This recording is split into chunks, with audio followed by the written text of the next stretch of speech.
Here we go. Now we're back. We've got audio.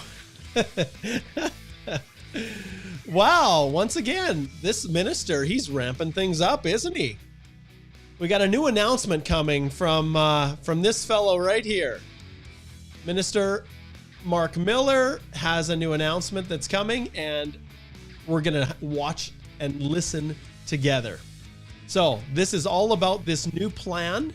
And if we slide over here, I'll turn the music down a little bit here. We'll slide over here and I'll just share my screen with you. I think we should be able to pull up the actual, I'm just going to expand this. Well, it looks like once it goes live, then I'll be able to expand it. But essentially what we have here today is an announcement from the minister to, explain what his plan is to, as you can see here, the plan is a strategic immigration review report that he's going to reveal and a plan to improve Canada's immigration system. So we're going to watch this together. So as it launches, I will keep you posted. We'll slide back here and then we will talk about it. We'll get everything organized here on my end, but I want to hear from you guys. So we know that the minister here has got some plans he's going to be sharing with us, but I want to hear what you guys think about this. Are you guys finally and officially tired of the announcements with little change? Well, maybe there's going to be something spectacular that the minister is going to announce. I don't know, maybe.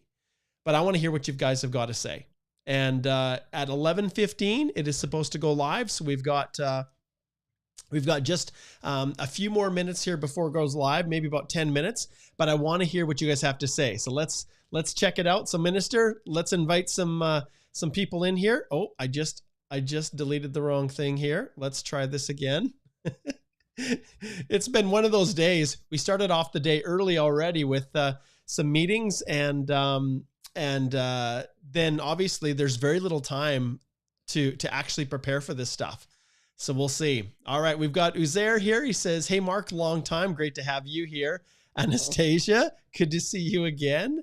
Marco, he says, "Hi, my friend Mark. You are the best." Well, we'll see what happens. I don't know if I'm going to have any good news. I don't know if this Minister Miller here has anything really groundbreaking that he's going to share, but I'll be honest, I'm not expecting good news. I'm not. We know that the annual levels plans are going to be coming, and those of you who are unfamiliar with the annual levels plans, let's just pull them up here and I'll just show you.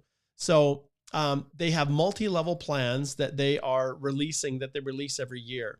And those multi-level plans basically describe what the government intends to do over the coming years. And we'll just pull the minister off for now here. But this is the annual levels plans. And you can see this was last announced November 1st, 2022. So there's no coincidence that today Minister Miller is doing this press conference to kind of whet everybody's appetite, or at least in my mind, try to do some damage control with what they're going to do. So at this level, we can see here for the plans for 2023, we talked about this in the video, that the live stream that I did just last Friday with the changes the minister made with the study permits. So if you haven't watched that video, head over to the YouTube channel or wherever you watch these and make sure that you check that out. But if you look at the levels plans, you can see federal high skilled, all you economic folks, this is what we're looking at. So the target is 82,000. Next year, it's supposed to be 109. And then the following year, it's supposed to be 114. And I'm going to actually take this and I'm going to bookmark this one because I want to check this out come tomorrow. If they do announce the next level of plans tomorrow, I want to see how this has changed. And I think probably the minister is going to be sharing with us some of these changes. So we know right now, like when you look at the annual plans, that they are targeting 465,000 total permanent residence admissions for this year. And then it's supposed to go up 20,000 for next year, and then another 15 up to 500,000 by 2025. But we will just have to see what's happening because everything is a mess right now. It's a real mess. So what we're going to do today is we're going to see what the minister, what he has to share with us. And we will be sliding over to watch right here. Those of you who are tuning in a little bit late, we're going to be watching this together. And I wanted to start just a little bit early so we could get ourselves prepped up, and then we could, then we could tackle this whole situation in real time as the minister shares his insight and thoughts on what's happening. So we'll see. As soon as this opens up, then I'm going to see if I can expand it a little bit better, the screen, and we'll listen directly from the minister himself. Okay, let's slide back and let's see, what do you guys think he's going to be talking about? That's my question for you. What do you think the changes might be? Have you heard rumors? Let's chat about that. And then we'll see here in a few minutes exactly what Minister Fraser has to say. Henry, good to see you from Nigeria. Let's see, we've got more points for skilled trades, possibly. You guys saw in the September, well, I shouldn't say September, last Friday in the study permit, what do you call it? This big splash, I guess. The minister once again talked about the fact that you international students who come here and study, and you on postgrad work permits, there is no guarantee of permanent residence. And that was the one takeaway from his message last Friday on the study permit, the world of study permits. He reiterated that those of you who have expected permanent residence, it is not a guarantee for you. And when your study permit ends, you get your postgrad, you work. If you're not eligible for permanent residence, well, then you're going to have to go home. And that is basically what the message was. And they are going to be tightening the restrictions. They're going to be increasing scrutiny of applications. They're going to be scrutinizing international education, well, basically schools here in Canada, and they're going to create a trusted school system. They're going to create a method of better certifying and validating that offers of admission, these letters of admission from the schools, are truly legitimate, all because of the bad press they got with, all the fraud. Okay. Rosaki. Oh, that's awesome. He says, hey, Mark, live from a ship currently in the Pacific Ocean. Love watching your immigration videos. Cheers to you. I'm going to give you, my friend, some applause here. Oh, better turn up the sound effects. Thank you for tuning in. That is awesome. That is so cool. Henry, oh my, Mark will favor me. Amen. Well, hey, I'm glad you're here, my friend. I'm glad you're here. Okay. Marco says, I think they're going to change the express entry points to award more points to trades. That, my friend, sounds extremely plausible, because what was the one industry that he talked about in his presentation just this past Friday? And I'm actually just going to take you guys back. If you are new to the channel or you are new to what we're doing here, you can always go to my site. YouTube channel has a lot of this stuff on it, but you can go here. You can go to the live feed, and you'll see that I did right here, international students, with the minister's announcement. So that was streamed just 4 days ago. If you haven't watched this, absolutely go and watch it. It's my take in real time on what the minister was sharing in terms of the future of international students. So definitely go check that out.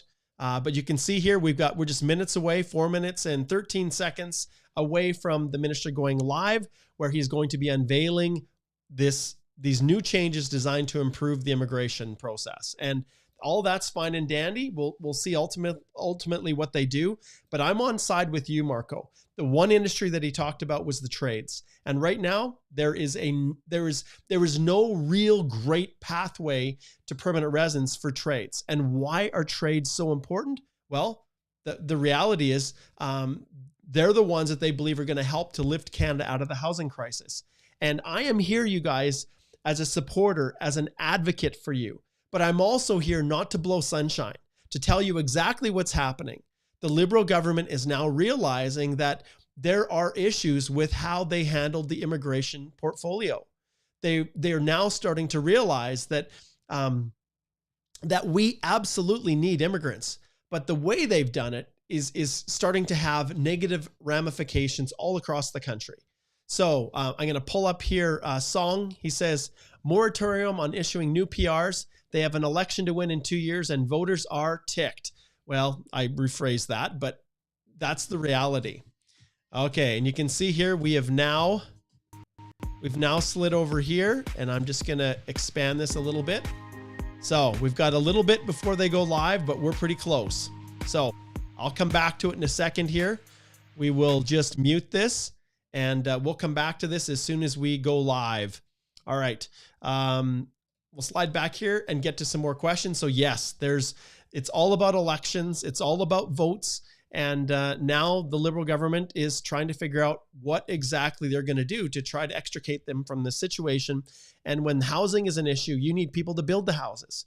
And you need carpenters, you need construction, you need electricians, you need welders, you need plumbers, you need all of these individual trades. And so I would not be surprised at all, like Marco indicated, if there was additional potential points under express entry for individuals in those particular categories. Now, remember, the Federal Skilled Trade Program exists. That program has always been there. So are they going to start doing more rounds of invitations specifically targeting trades? I don't know. We will see. All right. Next, we've got Budika here. He's from Richmond Hill. Good to see you. Hardeep says, hey, Mark, will his new immigration plan affect on the files who are waiting for their results? No. If you've got in, you've submitted, I can't see any world where they're just going to try to cull people out. That's not what they're getting at. But they're trying to now realize more that they have to be strategic in what they do. And if they're targeting trades, I think that's something that we're going to see here.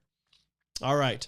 Ali says, any news about the Canadian Nomad visa? Well, there's not really much to say, Ali. You know, the digital nomad is just a regular.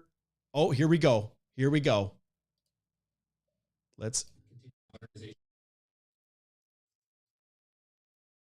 Smaller communities to attract and retain newcomers, providing the right services around the country. And frankly, review our service standards so that our processing times take into the conditions that people are actually facing, because at the end of the day, they didn't even cut in properly here. Humans. Our aim to improve services won't only stop with newcomers. We're also addressing border crossings for Indigenous peoples in Canada, since traditional territories can cross the U.S. border, or more appropriately, a border that has crossed those territories and peoples. Second, we need to better align immigration programs, systems, and services with Canada's labour market. This is what we've heard consistently from stakeholders and all those that speak to us on a daily basis about their needs. For example, in the construction. I'm just going to pause it for a second here. Does this look like a man that's under stress? You tell me. I can't think of any minister right now in Canada that's under more stress than Minister Miller. And he's fumbling. He's struggling to get his words out, even to read the talking points that he's been given. You know, I've got compassion for Minister Miller. He assumed a real mess. And yeah, it looks like when they didn't even get this going, they didn't realize it needed to go live before he started talking. So we're a little bit behind. Let's see if he kind of clarifies a few things, because he's right now just jumped right into this strategic report that they had done. That's what he's talking about now. Let's see what he has to say. Industry, in the healthcare industry, making sure that we are aligning properly that supply to the demand. By aligning our systems with the needs of workers, we'll give and continue to give ourselves a competitive advantage by linking sectoral, regional, and industrial strategies to our immigration plan. We can help drive growth in priority areas. All this work won't be done overnight, but the work is underway, and this was an important element that was brought to us as part of the consultation that began in February.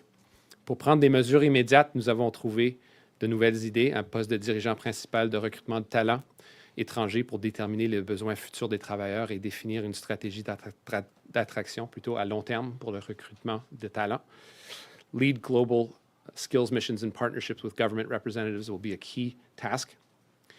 Align our international student admissions and postgraduate work permit program to current and future needs of Canadians. This is an open element that I announced on Friday, which will be work that will be continued as we hear the needs to align those talents with the skills needed in the labor market. Okay, so my question is, how exactly are you going to align the students coming out of school with those in the labor market? One of the things that is a little bit scary is a possible concept of limiting the post-grad work permits to, you know, to programs of study, where the program of study is more aligned with what the needs of the Canadian labor market is. You know, he hasn't indicated anything about that, but I have to assume that's on the table, where they say, okay, only these particular education programs are actually going to result in you securing a post-grad work permit. That seems really counterintuitive, but they have to figure out a way to cull the massive number of of workers here that maybe are not aligned with the specific needs of the labor market. And the hard part is that so many of you international students have been sitting here, have gone through, spent thousands and thousands of dollars, always believed that there was a shot at getting permanent residence, have been granted post-grad work permits. And when they were expiring, previous ministers extended moratoriums. They extended the ability to get another 18-month post-grad work permit. And then even in some cases, another 18-month post-grad work permit to buy you time, but yet no pathways to permanent residence. And now it's like they're pulling the rug out underneath you.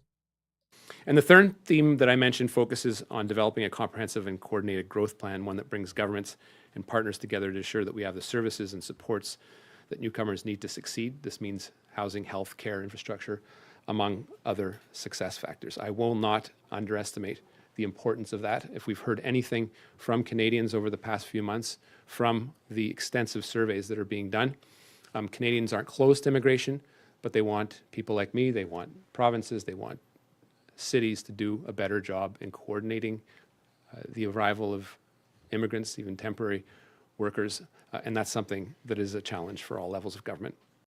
Okay, so what he said right there, just to clarify, they're acknowledging that so many people came in so fast through all of the various immigration streams that there really is no place to house them. And now they're recognizing that their decisions to open up, all of the various humanitarian programs, which understand I am in massive support of. Canada has international obligations, and we pride ourselves in being a country that cares for those in need. But they're acknowledging that in their efforts to really take on so many people, that it has created crushing problems for our housing market. That's really what he's talking about here. It's also why we, and particularly in the context of a housing crunch that has very little to do with immigration and has been 30 to 40 years in the making. Okay, see, this I don't agree with him. So this is where they're spinning. So he just said that the number of people coming in through immigration and other means it did not have an effect on housing, but the housing market and the problems have been 40 years in the making. Okay, maybe that's true. Okay, but you cannot say that it had no effect on it when you have, just hundreds of thousands of temporary workers coming in on open work permits and all of the massive increase in international students. They have to have somewhere to live. Okay. And when you open up those processes and there's such a high demand for people to come to Canada, it's natural that it's going to have an effect. Now, it doesn't mean that those decisions necessarily were all bad, right? It doesn't at all. And Canada did some amazing things in supporting people in the most worst situations when they're at their most vulnerable, whether it was Ukraine, whether it was Afghanistan, whether it was Syria, Hong Kong, Iran, right? The goal to be a safe haven for people who are in need is so Canadian. It's something that we are. It comes right down to our DNA, but it has to be managed. It can't just be a political push. It has to be planned for. It has to be done in a strategic way. And that's, I think, why Canadians are upset right now. All right. But yeah, I think it's disingenuous to say that immigration had no impact on it. That's not the case. We'll continue to prioritize trades and skilled workers in construction. Trades. I'm looking at a number of options within my department to make that stream more attractive to foreign workers, including credentials, having support from unions and employers to make sure that those construction jobs that we needed. We predict about 100,000 over the course of the time we need to build all the houses. At least 100,000. That will not all come domestically. It'll have to come from abroad. Let's see what happens. Similarly, Marco. we've heard we've made medical staff and nurses in immigration priority and offered newcomers priority entry because of their education and experience in healthcare. The comprehensive planning will also take into account the growing numbers of displaced persons globally in response to asylum demands and humanitarian responses. Again, the issue here is coordination and meeting the needs of Canadians that have asked Canada, their governments, to have open hearts, but also to plan better to the immigration and movement of people that we are seeing in mass numbers and unprecedented numbers across the planet. And that is not going to end anytime soon, despite our geographically favorable position as a country in Canada. I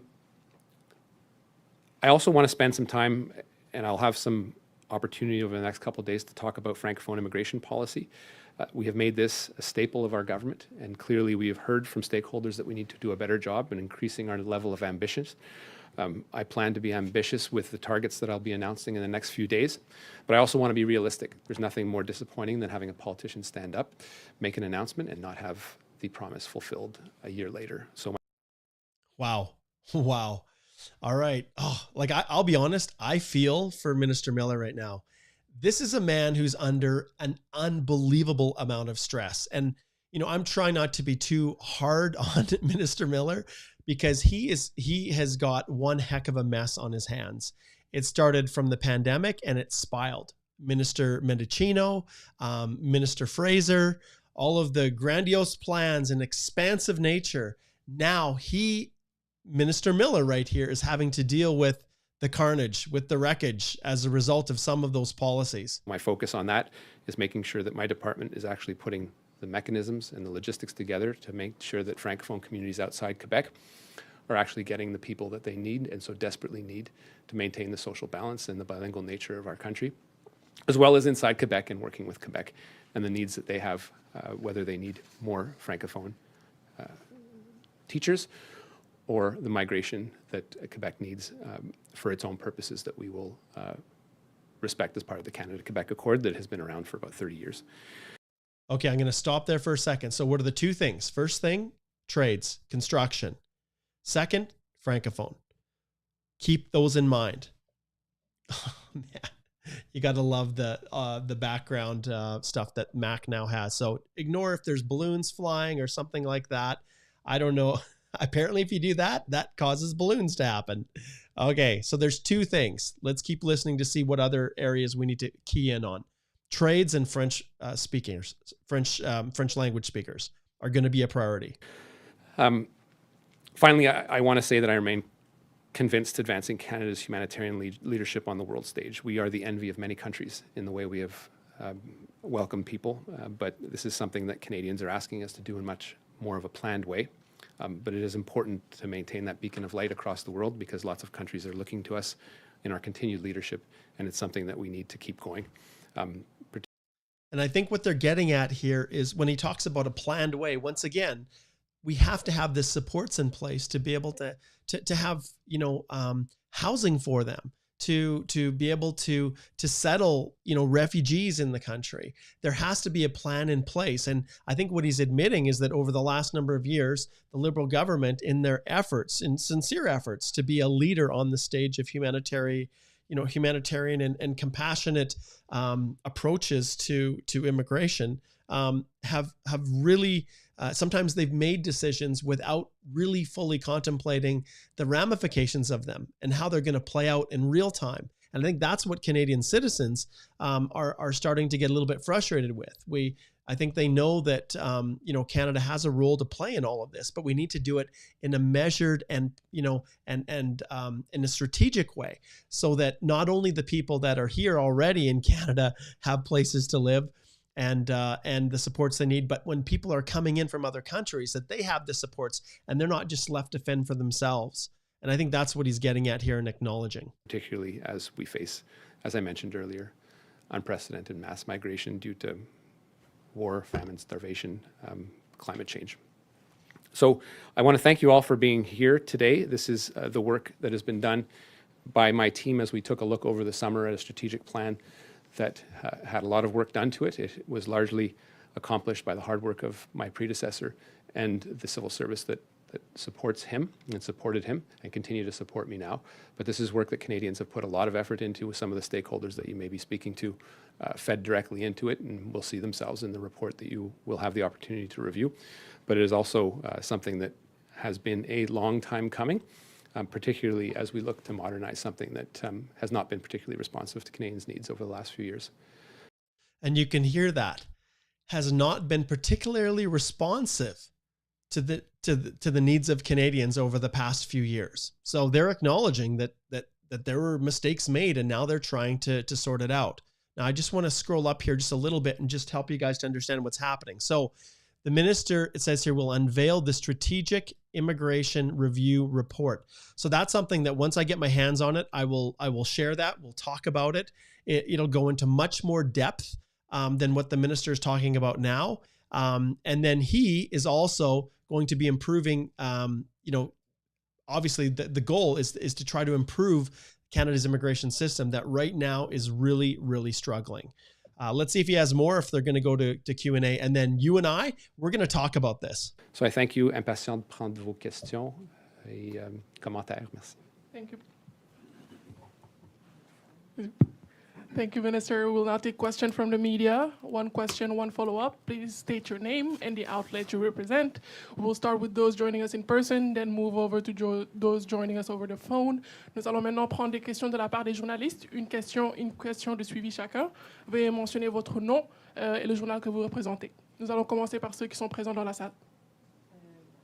Bonjour, M. Miller. Vous avez dit ce matin, il n'y a pas de scénario où on baisse les cibles d'immigration. Est-ce qu'il y a un scénario dans votre esprit où on les garde telles quelles après 2025, où on les stabilise, ces cibles-là? Bien, je pense que le mot d'ordre, c'est l'idée d'une certaine stabilisation. Je ne suis pas aveugle à ce qu'on a vu, la recherche qui a été effectuée durant la dernière année, le consensus social qui s'est tissé durant les dernières années, et surtout la rétroaction que reflète le rapport aujourd'hui, c'est-à-dire le consensus social que les gens ont besoin de l'immigration. C'est clair, quand je suis né, c'était 7 ouvriers pour un retraité. Là, c'est plus rendu dans les 2 à 3. Donc, c'est grave, notre problème. Puis c'est un programme démographique de taille. Le défi auquel je fais face en est moins un qui est de nature électorale qu'un qui est plus générationnel. Mais ça, c'est un débat de société. Ce n'est pas un débat nécessairement entre les politiciens.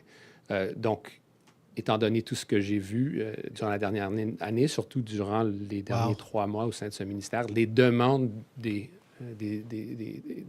l'industrie, des employeurs, des syndicats. On a besoin de gens, puis ils ne viennent pas d'ici. La question pour nous, c'est de quelle façon le gouvernement fédéral exerce-t-il son rôle, surtout avec la forte influence des provinces, le Québec qui a son propre accord. Et le constat que je fais, c'est que c'est difficile de diminuer de façon significative ces visées. À l'intérieur des 3 piliers qu'on a, c'est-à-dire le pilier humanitaire et les 2 autres piliers largement économiques, réunification familiale et le volet économique. So I'll just stop this for a second. So obviously the question and answer here is in French, and I'll tell you, if you guys are looking to come to Canada, French language is what you need to be learning.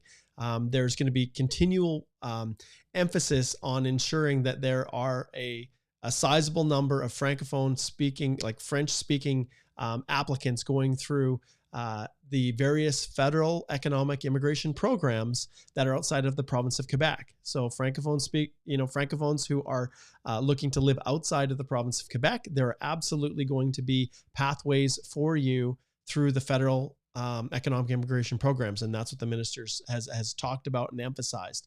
When they do these announcements, there should be the text of it. And we're not going to go through the French. And I'm not fluent in French.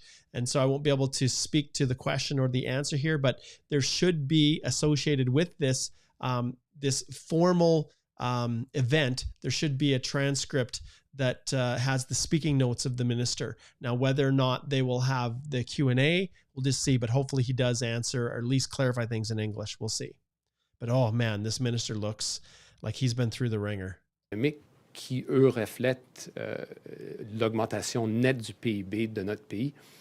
Dans les sondages, on voit, c'est un aparté, mais dans les sondages où on pose des questions sur l'immigration aux citoyens canadiens, on pose rarement la question si les gens voudraient voir diminuer le PIB du pays, mais ce serait l'effet de diminuer l'immigration. Alors, c'est une réalité à laquelle il va falloir faire face si jamais c'est le cas. Pour l'instant, je ne vois pas ce scénario.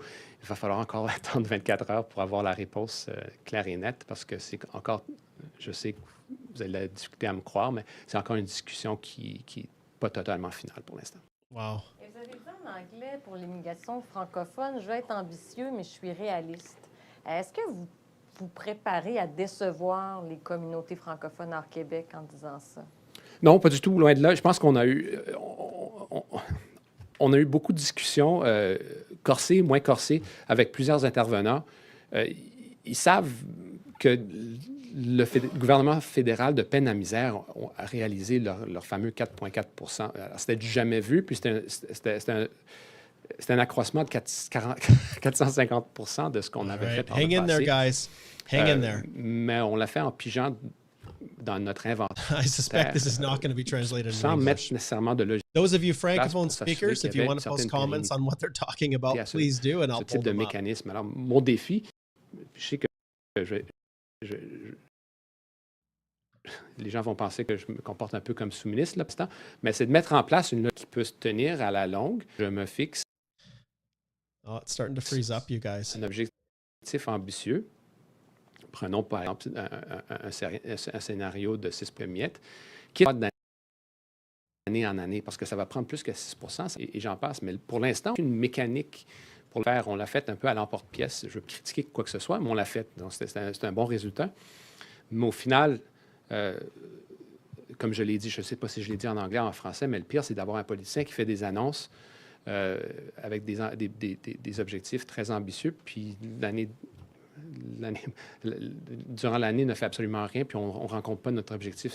Ce serait décevoir d'abord et avant tout les communautés qui demandent une immigration. Est-ce que l'immigration, c'est la solution à tout pour les communautés francophones hors Québec?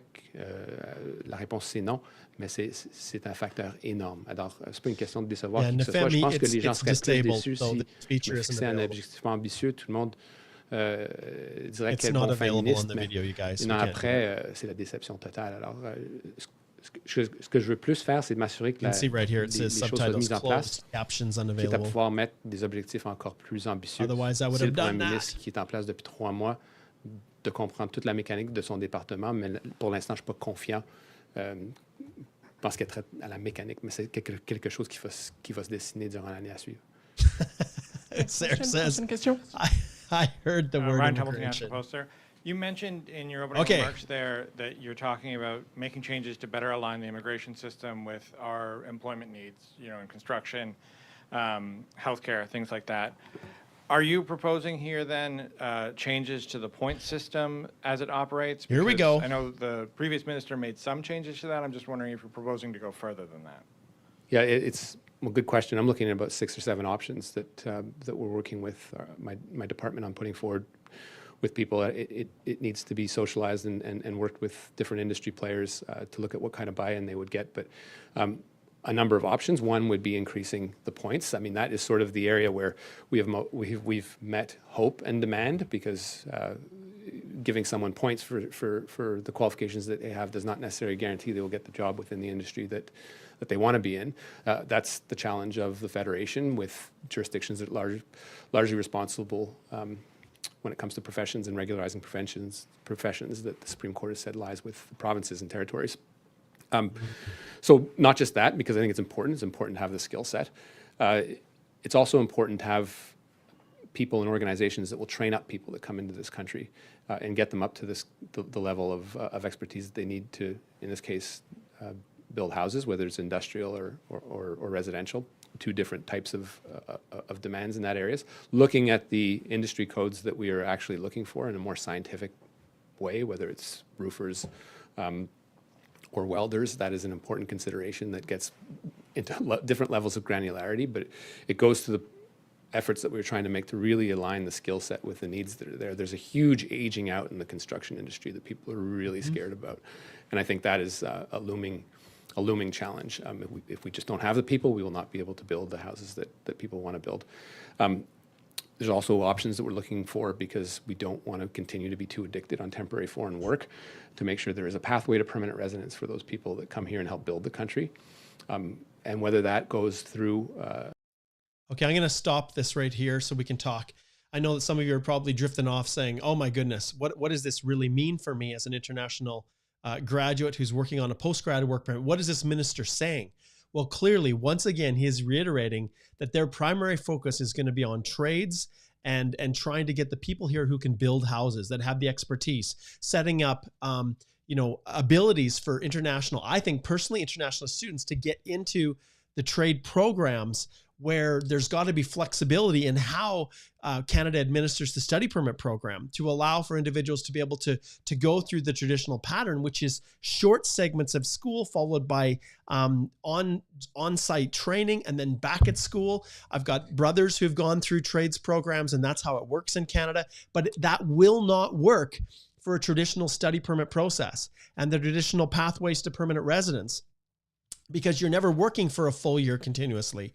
Your school is not continuously, the traditional, 4 months of school, Christmas break, 4 months of school, and then the summer's off. It doesn't work that way for trade. So they're going to have to significantly revamp their approach to actually make this work. But I think what he's talking about here is people who are looking to come to Canada and even get educated as a tradesperson and then work in the field, that they're opening it up now. Because previously, if a company wanted to hire a welder from abroad, they have to go through the labor market impact assessment process, and that welder needs to have the necessary hours to be able to come in and challenge the exam.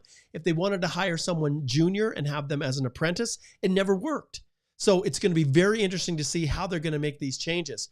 But clearly, once again, he's talking about pathways for trade level people getting permanent residence who are going to help lift the country out of this housing demise that they're in. Once again, what is silent?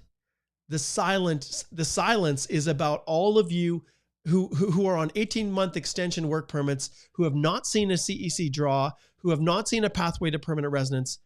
The writing is getting clearer and clearer that there may not be a path for you guys, and that this minister and this department no longer, like Minister Fraser right here, heralded students as being, the godsend to our country and that they were the best candidates for immigration. Well, I can tell you right now, this minister right here is not echoing those comments. He is saying that the best people that we need right now are trades, and that is by and large not the individuals who've gone through traditional schooling, post-secondary education. So I am here as your advocate and to fight for you, but I am not here to tell you what you want to hear. And this is what I'm hearing. This is what I'm hearing. All right, let's listen some more. A mechanic of being able to leverage people that are in this country that have fallen out of status or have an irregular status in this country. That's also a couple of options that I'm sort of freewheeling in front of you with a ton of cameras on me, but it is an freewheeling in front of you with the cameras on. Did you guys hear that? The possibility of taking people that are out of status who say, I want to work in the construction industry, and regularizing them or legalizing them. This is something that he's just freewheeling, right? And the minister doesn't freewheel unless they've had extensive discussions about this. They're already doing it in Toronto through the construction, the undocumented, or the out of status construction worker program. So it's already there. There's always already a piece in place. Do they expand that across the country? Maybe people who've fallen out of status that say, hey, I'll work in the trades. Maybe there's going to be a pathway for you when there was no hope through, your general business diploma that you obtained at one of the local colleges, right? Maybe there's a pathway if you're willing to work in construction. That might be the case. Maybe this is what they're looking at. But my goodness, for years, how many years? And someone just made a comment saying how much they love Minister Fraser and that they wished he was back. Minister Fraser is the one that set all of this up. Minister Fraser is the one that opened the doors to all these people coming in. Minister Fraser is the one that has not issued CECs, despite telling everybody that students were the most important, future immigrant that Canada could have, a resource that they didn't want to squander. Well, now, unfortunately, the bag is being left here with Minister Miller, who's now trying to sort up this disaster that has been created. Ironically, Minister Miller is over housing. So he's over the housing problem. So it's going to be very interesting to see what these two do together as they come together to try to solve this issue. This is going to be very, very interesting. Oh my goodness. I don't know what to say, you guys. Let's listen some more. Oops, I'm jumping around here. Let's get back on track. Internal policy process that we want to look and work with unions, labor, industry, to make sure that we're actually responding in a nimble way to their needs. And I would put in this the role of the provinces too that have been working to work on that foreign credential recognition, which is a huge part of this puzzle that remains only partially solved. And just to clarify, what they're talking about is so many individuals, countless individuals come to Canada with foreign credentials that are not recognized in Canada. And this is the issue. So we have people that are underemployed, that are working in occupations where their full skill and ability is not being utilized, especially in areas where we have shortages, where there's demand for workers. And so they're working with the provinces because they, by and large, govern credential recognition, and they're trying to figure out a way to better recognize the skills that individuals have from overseas and to better allow them to enter the market at a level where their experience is at. And then you mentioned aligning international student numbers better with, I think you said, demand. What does that look like? And is that demand from the institutions? Because we've seen they've increased it threefold over the last decade, so they certainly see the demand, or is that demand from industry in terms of having those international students work in Canada? Yeah, Exactly. I mean, look, there's a lot of conversations with different competing policy priorities. You have industries in low-skilled labor, whether it's big box shops or others looking for cheap labor and wanting to make sure that they maintain a 40-hour work week for some of the students. That's the competing policy with the labor gap that we face in this country, and we need those people working. And why not, if they're paying a whole heck of a lot of money to come to Canada to study more than a domestic student? Why would we deny them that right? So some competing issues there that we need to really tackle with, knowing that the notion of having international students is not necessarily and does not guarantee a pathway to permanent residency and citizenship, but in a context of labor demands that are really leaning heavily on these people, and sometimes in really skilled areas like healthcare, construction. Some of the people I saw at Sheridan College this weekend are people that will want their postgraduate work permits more better aligned to the needs of industry. The postgraduate work permit program is not something that's been reviewed really in a decade. It's why I was cautious in my announcement, because the work is ongoing, but making sure we're aligning the ability of someone to live and study in this country to the needs of the of the employment industry in Canada is something that needs some reform and a closer look at, obviously juggling sometimes competing policy needs. Okay, I'm going to stop there and try to help you understand what the minister is saying here. Once again, there is a huge backlash from industry saying that, look, the international graduates that are coming through, they're coming in, they're working in food service, they're working in retail trade. They don't have the skills necessary to come and actually work for our business to help fill labor shortages. And so what this minister is saying, which is actually quite scary, is are they looking at revamping the postgrad work permit program entirely?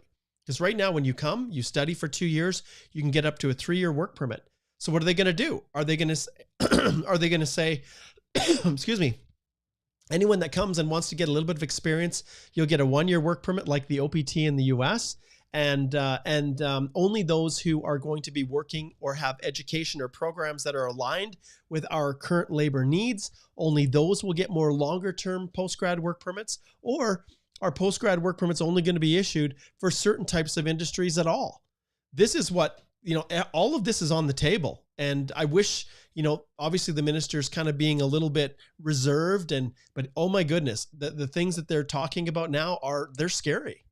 That's over and above the discussions on the integrity of the system and fraud that we were tackling first and foremost, and then the role of the provinces to kind of fix a problem that has been nothing but growing in the last few years. Minister Miller, Therese, Global News. You've said that Canada is not planning on dropping immigration levels, but given the housing crunch, given pressures on the healthcare system, how confident are you that Canada will be able to absorb a record number of newcomers at this pace? Yeah, and again, it's something that we need to be very, very careful and mindful of, particularly in the public discourse that we entertain. We often look on the supply side, not the demand side of what is achieved here. I think speaking of these immigration levels in economic terms is crucial to its acceptability by Canadians. The healthcare industry, nurses, dentists, pharmacists have a huge proportion of immigrants or newly arrived Canadians associated with them. And if we are going to, in the context of an aging population, be able to give Canadians the services that they're entitled to and have expected Canada to, and are the signature of who we are as Canadians, a free and open healthcare system, we need immigration. Not looking on immigrants as a drain on the system is a key sort of more than real, but it's also psychologically important for continuing to create social consensus around immigration. So too in the construction field. I think by proportion. I'm just going to stop here. Do you guys understand what the minister is talking about here? I'll be honest, I'm a little confused. This question is very clear. And the question is, it relates to this. Are you planning in 2024, and we will find out tomorrow, to keep this at 485,000? Let me enlarge this a little bit for you guys. Hopefully it doesn't affect the other screen here. No, we're still okay here, I think. Looking at this right here, are you still planning on keeping these levels for 2024 at 485,000? And in particular, economic immigration at 109, giving the housing crunch and everything. And so when that question was posed to the minister here, as I understand it, immigration is he basically is trying to explain that they need to, whatever decision they need to do, they need to keep their voters happy. And the voters are the average Canadian citizen. And so if right now they're taking it on the chin because Canadian citizens are now pointing to immigration as the problem. And those of you who were obviously affected by this, myself included, know that immigration is the lifeblood of the future economic stability and growth of our country. The problem is that there are a number of ways of doing that. And right now, the way the Liberal government approached it and the way they were really fixated on the levels plans and the numbers, they lost sight of making sure that the numbers align with the specific needs of the country. At least that's what it appears to me. And now they're recognizing it, and now they're backtracking, and now they're trying to fix things. So we will see. But I don't think he didn't deny right here that they were going to continue at this 485,000 level. He just said we have to figure out a way to spin it better for Canadians so that they can understand the economic value. And he's right about that. You know, we need immigrants. We need skilled immigrants. We need people to help replace what's happening in our labor market. And he also alluded to, you know, what did he say? It was dentists and doctors. I can't remember, but absolutely. They're coming here and they're not able to work in their professions. And changes have to happen to allow those highly skilled professionals to be able to work in their fields. It's just a waste for someone to come with all these skills and not be able to work in Canada. So I am a very, very large proponent of professionals who are coming in, being given assistance to transition in a meaningful way to work in their professions and share their skills and knowledge, you know, for the benefit of all of Canada. And to not have them work is just, I think that's one of the biggest mistakes. Fewer immigrants are actually in the construction area and trades for a number of reasons, including some overregulation, but not matching what I'd mentioned before, supply and demand properly. And it's why we're looking at a number of policies to do that better, because we know with that industry, which will go through a critical moment as people age out, we just need those folks. People can be trained domestically, but also trained up. And we're seeing that in international student situations where people are in the trades.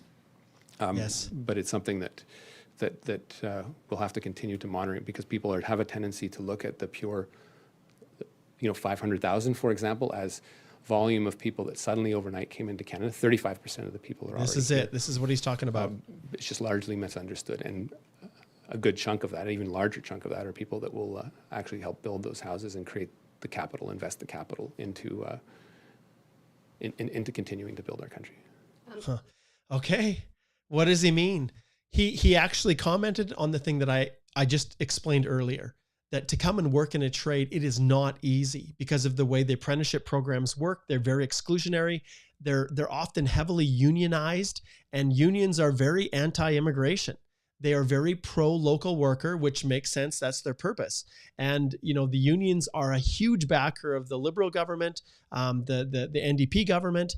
And so there is a very careful line they have to walk in pushing for immigration, but yet protecting the interests of who are voting for them.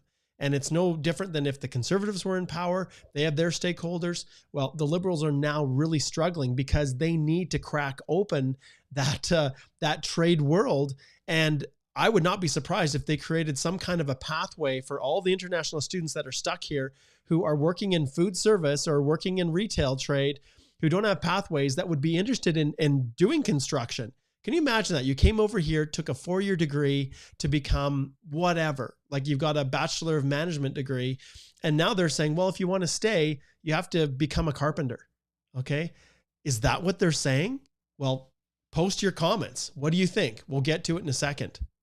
On the social consensus part of it, we know that there's broad public support for immigration in Canada, but how worried are you that that support may wane if you don't get this right and people don't have a place to live when they get here? He's freaking out over it. That's what he's doing. I mean, I think the throughout the last couple months in particular, the real issue is getting our acts together. And I think that's foremost for the people that come here. I think people, unless, look, people fleeing war and famine is a very, very small war, but the effects of climate change, sub-Saharan Africa, others find their way to Canada. Seriously. They're fleeing some very difficult situations. Hard for me to judge them. The vast majority of the others don't necessarily expect the government of Canada to provide them a house on arrival. It's a very important working premise.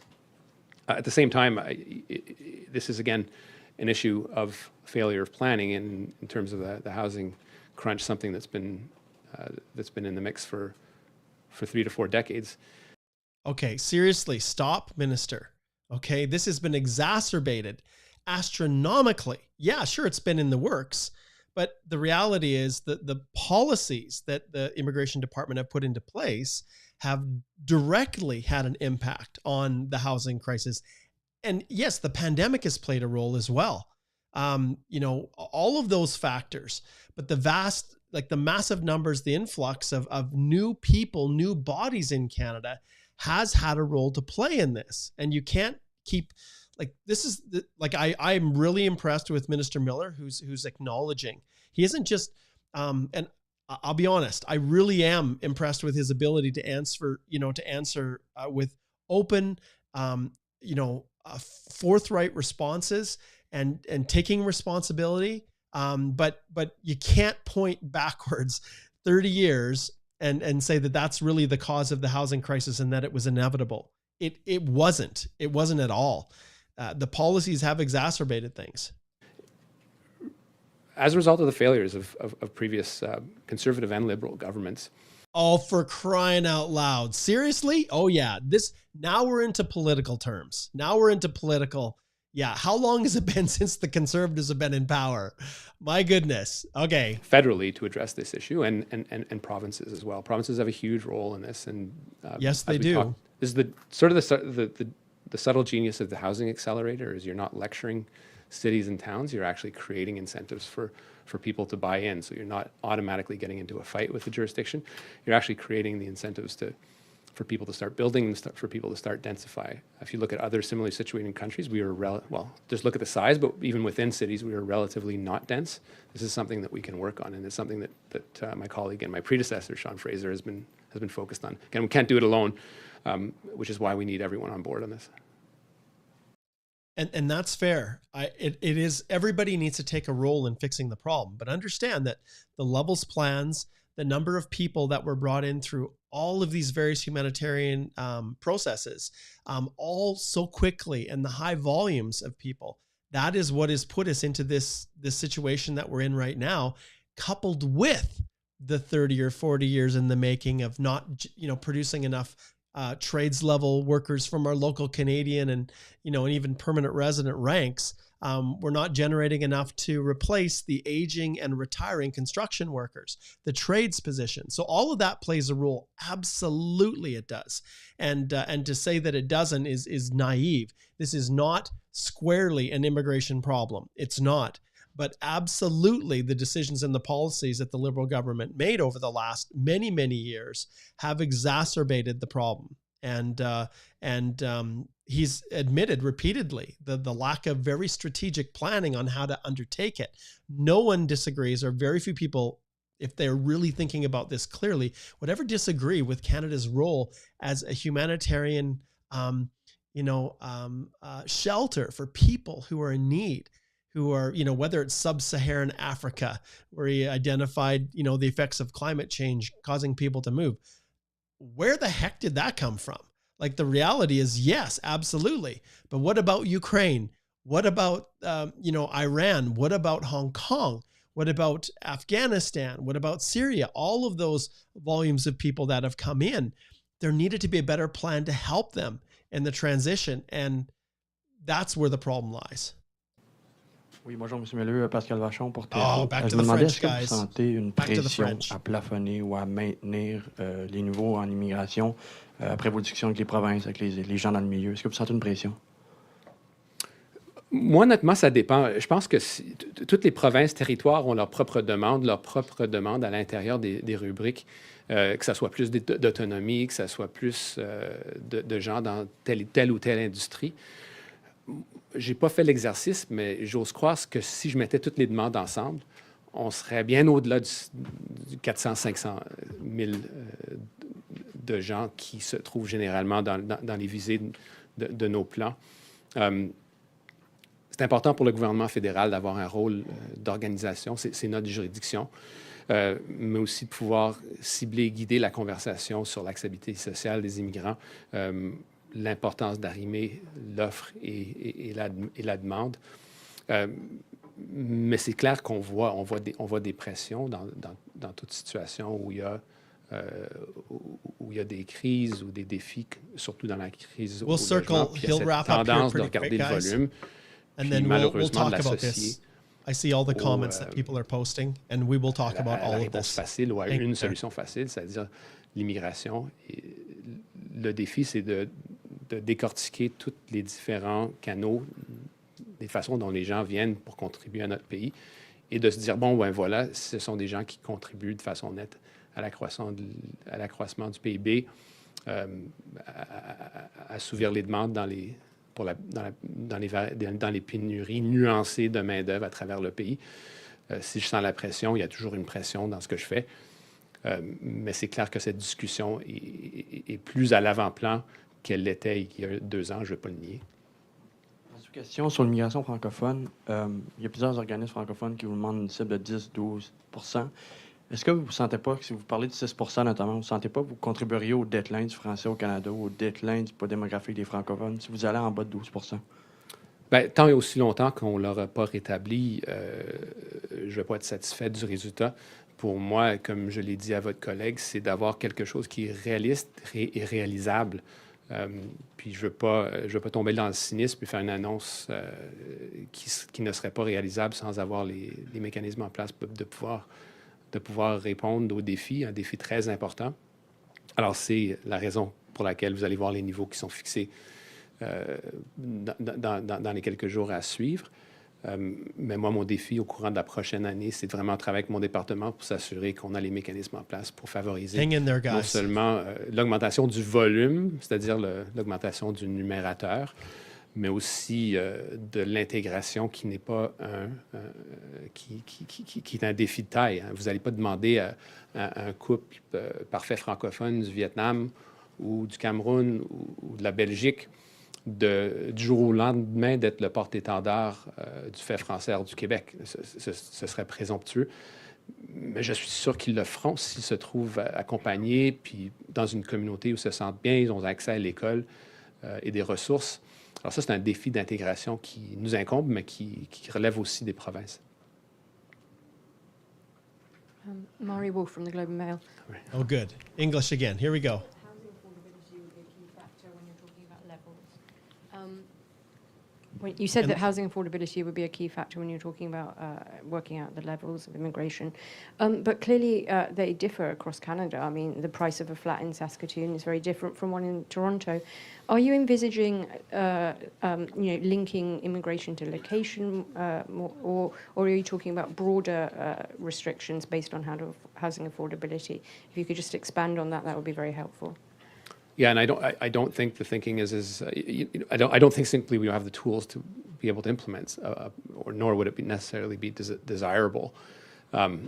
particularly when you're only looking at one side of the equation. When you just look at the raw supply and say this is a supply of people coming to Canada, they themselves have capital, they're driving up the prices. That isn't the reason why interest rates have been hiked over the last few years. And it isn't the reason we are seeing certain spikes in certain regions of Canada. Again, what we are clearly trying to compose with is a skill shortage, knowing that skill shortage has not necessarily been properly rectified or addressed by the federal government or provincial governments, for that matter. I know my own home province, we went into the pandemic with a labor shortage, and we came out with a labor shortage, and we haven't properly addressed it, particularly given the particularities of the relationship we have with Quebec. I would say also, when we talk about affordability, we also have to, and planning, we also have to have the ability, particularly in rural regions, to accommodate people that are coming there to fill important gaps, whether it's maintaining a hospital that was on the verge of closing or a school. Those people need somewhere to stay. So that challenge is not insignificant, and it will vary from region to region. I think the strategic plan, and even if we had the best plan, plenty of governments would not necessarily follow it. But it is something that is important as a guide for us to look at where the challenges are and to make sure we're reflecting on it. So I don't want to confuse correlation with causation, and I don't want to pretend that this is a linear discussion, but it's certainly something we need to be sensitive to, particularly given the volumes that have generated, at least in the aggregate, these discussions that we're seeing that are more in the public eye in the last year or so. On a different topic, I wonder if you could comment on your thoughts about the plight of Palestinians. I know there are many trapped in Gaza with family here who are desperate to get them here. I know it's difficult, obviously it's closed off at the moment, but there has been talk in Parliament about whether Canada should create a scheme as we did for the Ukrainians, and I wondered if that's something that is on the horizon or so it's being discussed. And equally in Lebanon, I gather there are people who have family here, and of course the Canadian government has said, advise them to leave, but there are long queues to get visas if the accounts of some families can be credited. So I just wondered if you had any thoughts about that. I have a lot. I think that what's going on in that's Gaza a brutal question. is a humanitarian calamity. Our focus primarily as a government is getting out Canadians and their families from Gaza. There's this is so tough. A shade over 400 there that are trapped. That needs to be and remain our primary focus. We are planning for all eventualities and planning foremost to make sure that there isn't an escalation of the conflict, but we are planning, particularly given the volumes of Canadians and family members that live in Lebanon, to make sure that were something to arise, that we are properly prepared to respond quickly. Obviously, there's been no triggering event as of yet, but it's something that we are working on really that's hard. A whole As to different the discussion. theoretical, I don't want to entertain the theoretical really of what tough. happens if. We are trying to prevent the if, and I think that is and will remain the focus for now. But obviously, very conscious of what's been spoken about and in terms of potential resettlement. But again, I can't comment on it publicly at this time. Yeah, no, that's something, Minister, that's outside your Minister, wheelhouse. yesterday, your department sent emails to the would-be Afghan migrants who still have applications pending and are waiting in Pakistan. The note told them to not leave their guest houses because of concerns Pakistan would arrest or deport them. It also told them to actually email your department if they do get arrested, and also noted that your department can't help them regularize their stay in Pakistan even if their application process to Canada is completed.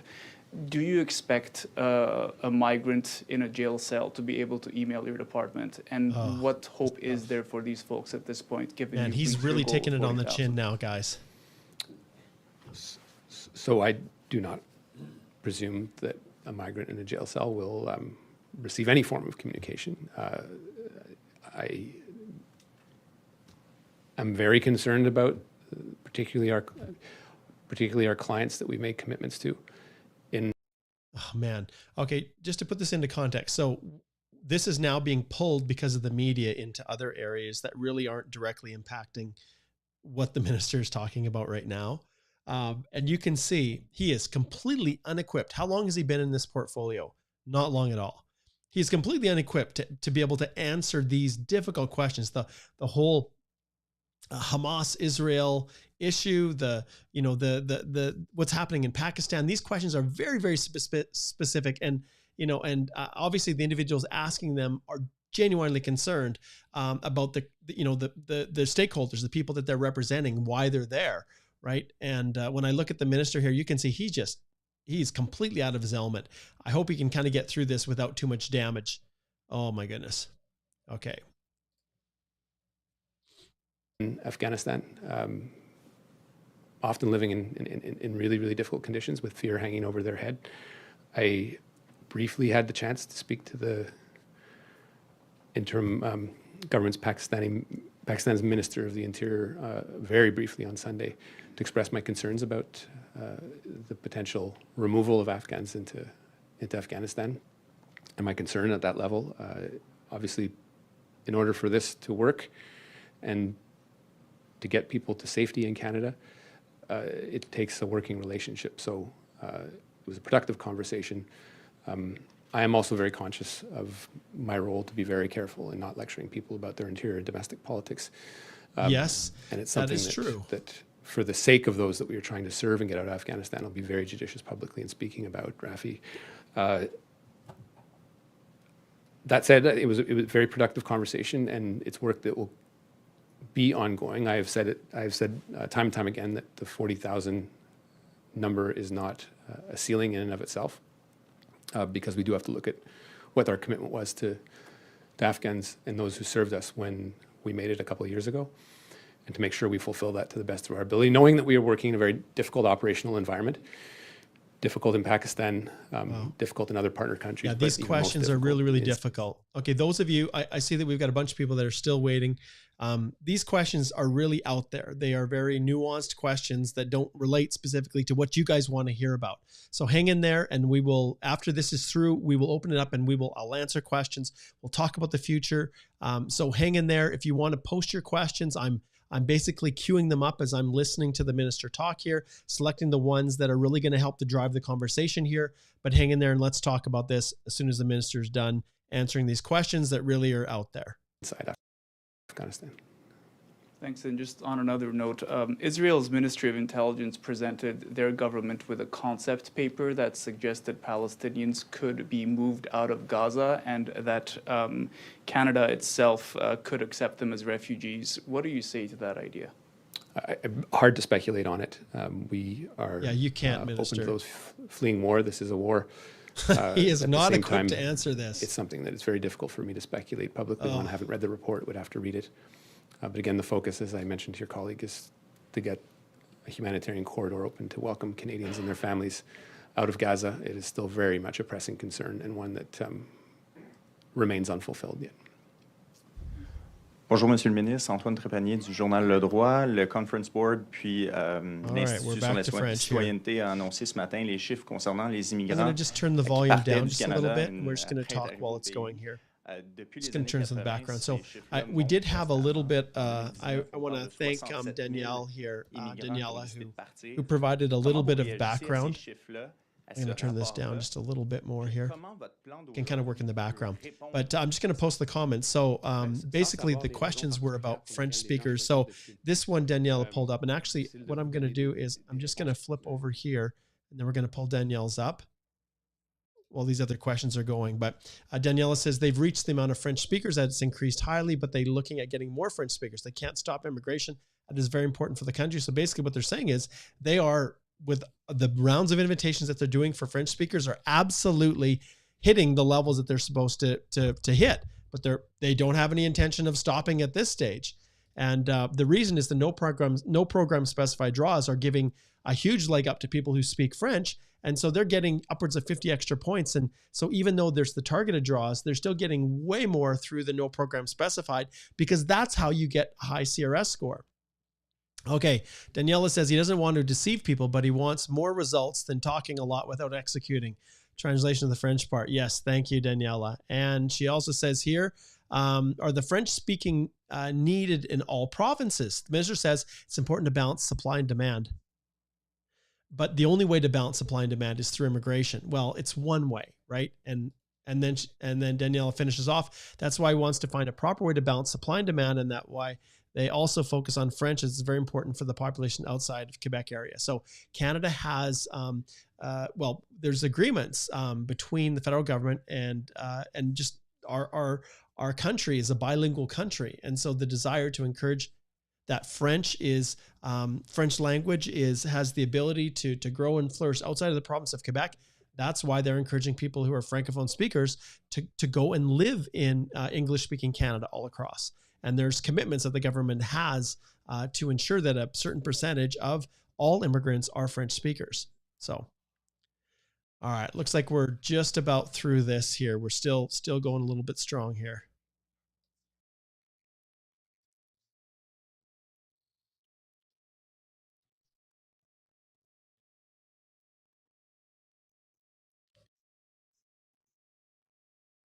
Interesting. I hope my sound levels are up here.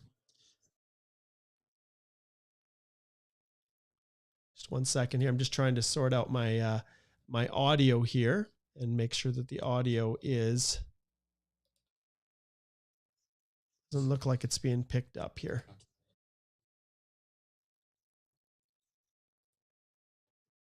Huh. Can you guys just let me know if you can still hear this? We're just about at the end, but just let me know if you can hear what the minister's saying. Okay, now we're back. De quoi ça avait l'air. C'est clair qu'on peut faire mieux. Puis je pense que le rapport de la vérificatrice générale témoigne le progrès. Mais ma conclusion, c'est de mieux faire notre job au fédéral. L'autre élément, c'est de mieux coordonner avec les provinces. C'est clair qu'il y a des éléments qu'on ne peut pas remplir à nous seuls. Crise du logement, les besoins en santé, d'arrimer vraiment l'offre et la demande. Puis ça, c'est un travail de plus longue haleine, mais c'est des choses qui vont de pair. Oui, bonjour, Sandrine Biera du Devoir. Monsieur Miller, pouvez-vous nous confirmer si le Québec va embarquer dans l'initiative de l'accueil des 15 000 migrants de la Colombie, Haïti et du Venezuela? I'm reluctant to Pour l'instant, la réponse, c'est non. I'll just turn it down. I am reluctant to move, basically to move away from this, just in case there's a few more other nuggets that are dropped by the minister here in English. So bear with me as we're listening. And like I said, we're going to get to everybody's questions. And I've been selecting ones as we go forward here. Les Américains à notre frontière sud, que ce que les Américains font face avec leur frontière au Mexique. Donc, pour les Américains, ils nous demandent de faire notre travail. Puis si le Québec, qui forme 25% de la population, n'est pas à la mesure de le faire, c'est malheureux. Je pense que c'est une conversation qu'on pourra continuer, surtout dans la mesure où on a un volet dédié de migration haïtienne, la forte prépondérance de la population haïtienne étant à Montréal. Je pense, puis francophone de plus, c'est impeccable, donc ça va de soi que ces gens-là devraient être accueillis par le Québec. Ça remplirait plusieurs objectifs, on pourrait trouver des enseignants, etc. Donc pour moi, c'est logique, mais côté humanitaire, pour l'instant, je trouve ça un peu désolant. Sur une autre note, comptez-vous imposer un quota d'étudiants étrangers, y compris pour le Québec? Pas pour l'instant. Pas pour l'instant. Ben, écoutez, le Québec... Hang in there. M'a dit Hang in there, you guys. Qu'il revendiquait la juridiction sur les étudiants internationaux. And Jazz, I will absolutely summarize what's happened as soon as the minister finishes talking. I'll summarize everything for you guys. À 50 000 $, l'autre 0. Ça me frustre, mais c'est clair qu'il y a une juridiction partagée. Et donc, ils ont leur mot à dire. C'est pas moi nécessairement d'être la police du sous-financement secondaire, post-secondaire qui était la règle au pays depuis plusieurs années, partout au Canada. Mon rôle, c'est d'enrayer la fraude, un rôle très clairement de façon juridictionnelle qui relève de tous les paliers, des deux paliers, et de s'assurer que les menaces à l'intégrité du système soient enrayées dans ma capacité, somme toute limitée, de le faire mais je suis prêt à le faire. Puis je suis prêt à faire davantage si les provinces n'en font pas plus. Le Québec, par contre, a fait un travail durant les dernières années de un peu faire le ménage dans leur système d'institutions approuvées pour les visas. Donc, ils ont une longueur d'avance. Mais c'est clair, niveau quota spécifiquement, je pense, pour moi, ce n'est pas la mesure à retenir pour l'instant. Je me réserve le droit, évidemment. Je pense que ce qu'on a annoncé vendredi, c'était quelque chose de rationnel, de sensé. Mais si ça perdure pendant l'année à suivre, il va falloir prendre des mesures plus fortes. Looks like we've lost Daniela for doing our translation. Okay, Kevin Gallagher, CTV National News. Thank All right, here we go. Minister, I'm just going to follow up on one that was already asked in French around the rising number in immigrants who are onward migration, leaving Canada. What is your department looking at in terms of what are the causes of the difficulty in retaining newcomers to Canada, and what are the solutions that you're looking at? Yeah, and without having read the report, Kevin, and I will, because it's important to kind of gauge where this is going, looking at whether this is a true trend, and then looking at what we can actually do to retain people. I would say the vast majority of people that come to Canada have a choice. And if that choice is more competitive elsewhere, I think there's a competitive advantage that we're losing. So that's something that we will need to focus on as a department and as a government. The H-1B scoop, I guess, that we did is something that was got a lot of public fanfare. The results are still pending, but I think those are really talented people that could contribute to any country.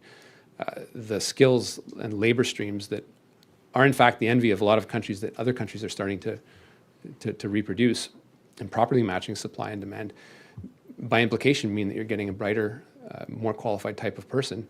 And those people do have choices. So the reasons for which they would choose to leave, and again, I'm speculating, could be affordability. It could be, non-recognition of diplomas, a unitary state, perhaps being more capable of imposing accreditation as opposed to Canada, where the Supreme Court's told me that I have no job in eliminating accreditation standards. These are really things that are up to the provinces. There are plenty of reasons that I could speculate, but it's sand in the gears that would make someone frustrated with being here and then leaving. What I'm also seeing, and this is the countervailing position, is historic volume in people that want to come to Canada. Okay, I want to address one thing, and there was a while back where Minister Miller had kind of mocked the conservative leader Pierre Poilievre for posting a Twitter tweet, and really Minister Miller kind of got himself stuck in this Twitter battle to some extent with Pierre Poilievre. But the Minister Miller had said, "What do you mean? People aren't leaving in droves the country. When people come here, they stay," kind of thing. And this was when he was first sworn in as the new minister. And I think he just did not understand what he was dealing with. He didn't understand the mess that he was walking into. I'm assuming he had no clue that he was going to be facing this. And boy, it was pretty amazing timing for this fellow right here, Minister Fraser, to switch off to another portfolio when things were just coming to a very, very steep head, I guess is the best way to describe it. So, so Mr. Miller here now is acknowledging that people are choosing to leave even after they become permanent residents for all the reasons that he's indicated. Affordability, the inability to get credentials recognized. And he identified something that many people are not talking about, and that's that in some countries, they just accept whatever. Like the standards for their credential recognition isn't as high as Canada sets. And so it's easier for people to go take their professions and work in another country. And he kind of alluded to almost an authoritarian regime where you could work somewhere else where they basically just say, "Yep, you're good enough. Come and work in our country." And so it's interesting that minister would bring that up. And I'm sure there's a background associated with that, but let's just see how he continues to answer this. And attracting that right volume, I think, is the challenge of our government. But with that volume comes the corresponding pressure sometimes for people to say, "Well, hey, this wasn't for me." But right now, I think the main trend, if you were to tease something accurate out of this, is that we have unprecedented demand to come to Canada. Don't fault people for that, but we just want to make sure that we're doing it in the way Canadians expect us to do it. So I'll be looking at the report and a demand. And seeing if there are trends that are concerning. You've been asked a few times about housing affordability. And obviously, you're well aware of the recent surveys that are, Canadians are saying that they have, concern about the level of immigration and the level of immigrants coming into Canada because of lack of available housing, housing shortages, housing availability, and affordability in general. But today, in many of your answers, I hear that you're saying, well, the housing issue was long before we started increasing our immigration levels. But still, there is this feeling that people are saying to survey companies that they're concerned, and this is a rise in people saying that they're uncomfortable with the levels of immigration. So tomorrow you're announcing a number. You're on the record saying that it's not going to be lower, maybe higher, around the same. You can correct me if I'm wrong. But what reassurance can you give to people who seem to be having an increased anxiety about this, that the number of immigrants is not the source of the problem they see when it comes to finding a home and affordability? In politics, again, it's very hard, or even in personal relationships, it's very hard to argue with feelings. This is, I love this question because it's direct and it puts the minister on point. So he once again gave the minister an opportunity to say, are the numbers going to change? And so if they're truly not, and the levels that they had projected for 2024 are going to stay the same, okay, well, that's good news for people who are looking to immigrate. So it's good news if they are choosing not to reduce it. But remember, this target right here is 485. But for 2024, they could still choose to go as low as 430 if they wanted to and still maintain the levels plans that they had. They could technically go up as high as 542 or, and the following year up to 550 if they wanted to. So what's going to happen is this is going to shift, and it's going to go 2024, 2025, 2026. But understand that they could go as high as 542 next year, or they could go as high or as low as 430. So there's always a low and high range, and we'll just have to see how it plays out. I know the feelings that I felt when I first got into politics, when there were affordability challenges around housing, but for a lower segment, a population that was on the lower income side of the population, and the fight that we took as a federal government to be the first government in a generation to invest in housing. Certainly not enough, as evidence is proof of today, but the interest on debt when I was in 2015 was pretty much zero. So we're just cutting out here. Let's try this again. Let's try to restart it. To be so, that's that raised the interest rates. And this is something that has to do with poor planning over the last 30 to 40 years. It's having done better than others, but clearly a crunch that is being felt as a generalized fashion. So that person renewing their mortgage, they're feeling a crunch that perhaps at the house that an international student's looking for, or someone that has just gotten to this country. Sometimes, even though it's the same apples and oranges. Again, I'm trying to rationalize a debate of feelings, and clearly it's something we need to be sensitive to. It's not just a debate of feelings, Minister. These are real concerns of people. It's not feelings. Labor gaps and the needs that we need to fulfill those labor gaps. Clearly identifying for Canadians where that gap is. I think we're just about to the end here, guys. Population. So yes, it's a challenge sometimes publicly to convince people that immigration is the solution. Again, we never ask in our polling whether people would want a reduction of the gross domestic product were they to reduce immigration, which would be the net result of things. But again, doing it in a way that's uncoordinated leads into that feeling of uncertainty and the feeling that Canadians are being hard done by. I wasn't trying to sound cavalier to say this is something that's been happening for 30 years, because it is urgent, and it's urgent that we address it. I think you've seen my colleague Sean Fraser out leveraging a lot of the announcements that we've had on the housing accelerator and highlighting a lot of the builds that the federal government's been responsible for.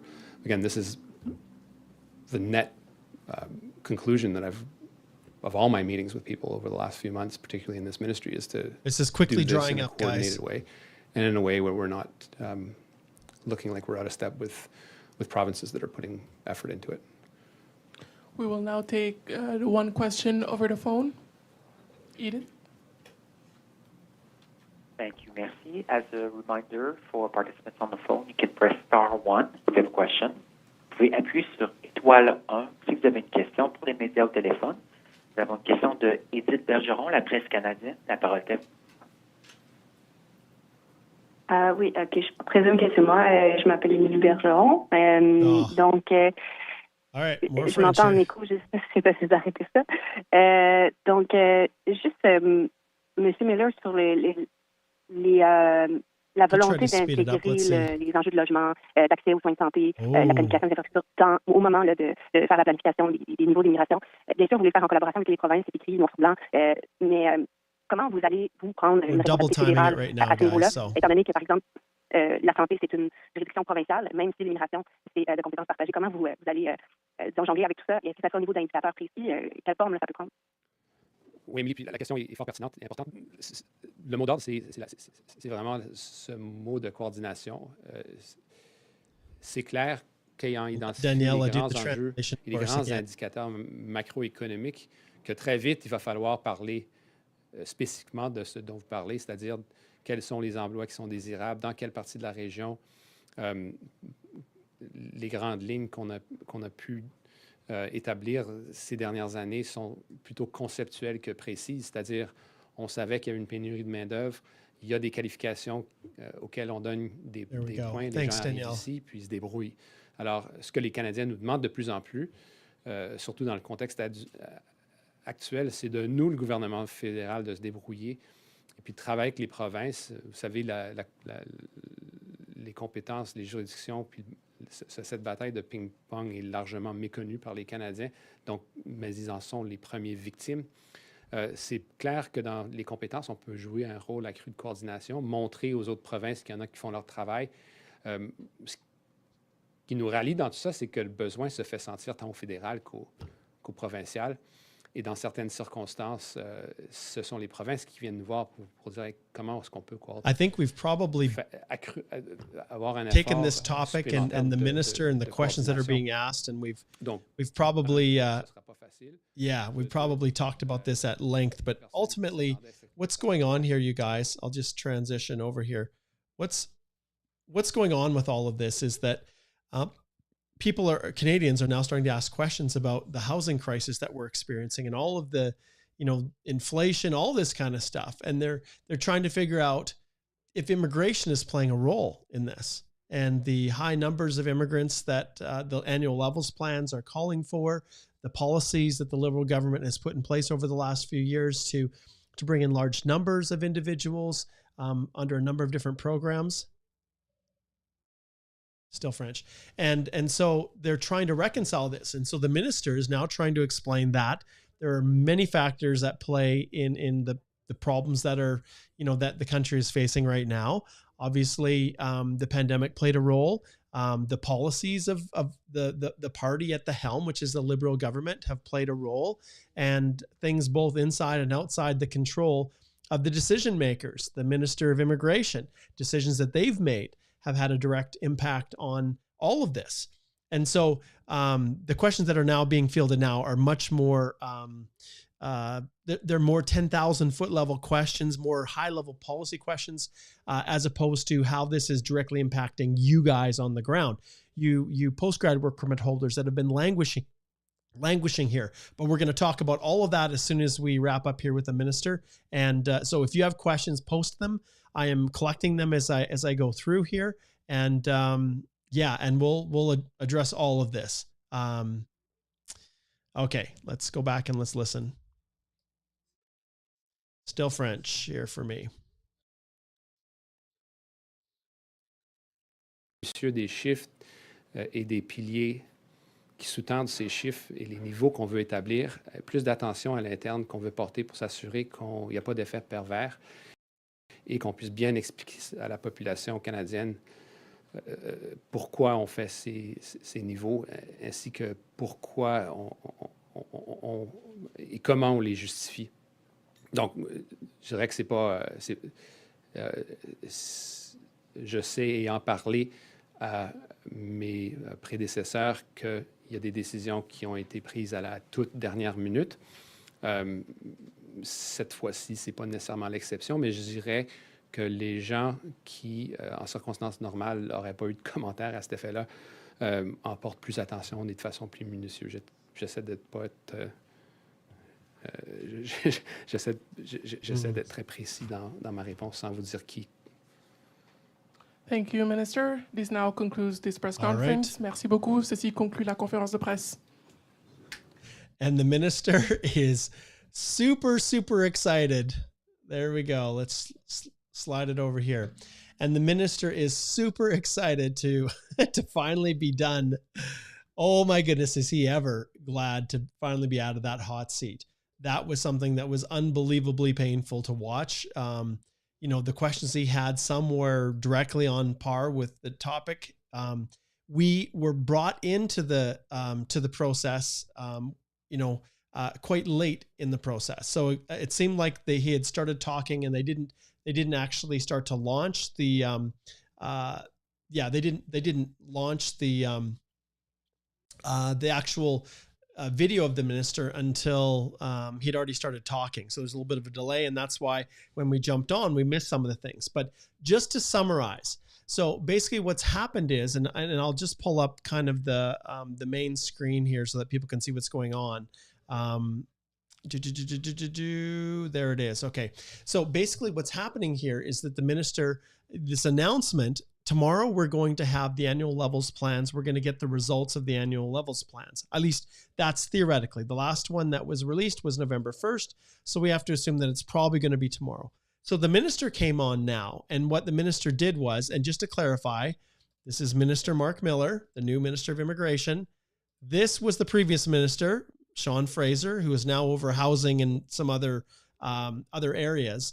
But Minister Miller here is now trying to explain that they're going to have to start backtracking, and all of the promises they made, to international students and those on postgrad work permits, all of the 18-month extensions. For some reason, they thought that there would be a way to transition people, and the people that didn't want to transition would simply go home. Well, that hasn't been the case. And when you bring in hundreds of thousands of open work permit holders in many different categories, well, and especially when the needs of the country aren't necessarily aligned with the grads that are coming out of school as international students. There's a heavy emphasis on business for sure, and other areas. I don't have the list of the most popular areas of study, but the reality is the minister's clearly made a connection that the graduates that are coming out of school are not meeting the needs of the shortages in our economy. So let's jump back, and I've got a whole bunch of people that have been posting a lot of different questions. And so I'm going to start going through them. If you have your questions, please post them.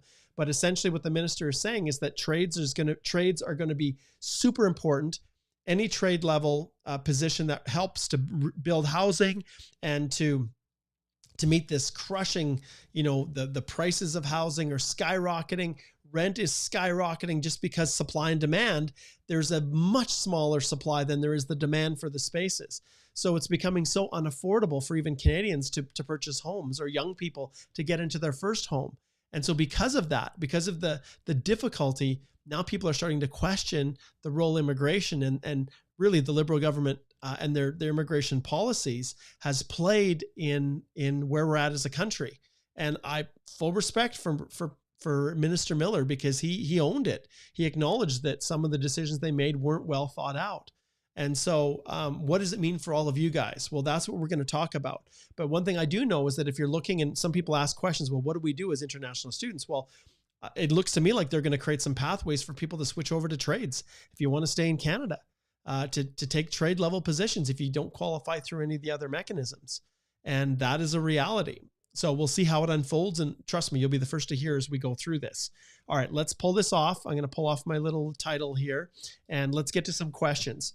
Okay, DV says, what does he mean by fraud? Okay, what he means by fraud is he's alluding to the fraudulent letters of acceptance or admission that were created by a consultant in India who duped a whole bunch of international students to thinking that they had gotten into all these schools, and then when they got to Canada, they realized that their school really they didn't have an acceptance to the school. It was all a fraud. It was all a scam. And so when he's talking about fraud, he's talking about bad actors. And within immigration, you guys know there are a ton of people that are just out to steal your money and exploit you. And this is, and by whatever means possible. What are some other examples of fraud? Fraud is businesses in Canada who get in connection or connect with agents, immigration consultants, and individuals who are all about selling job offers, which is illegal.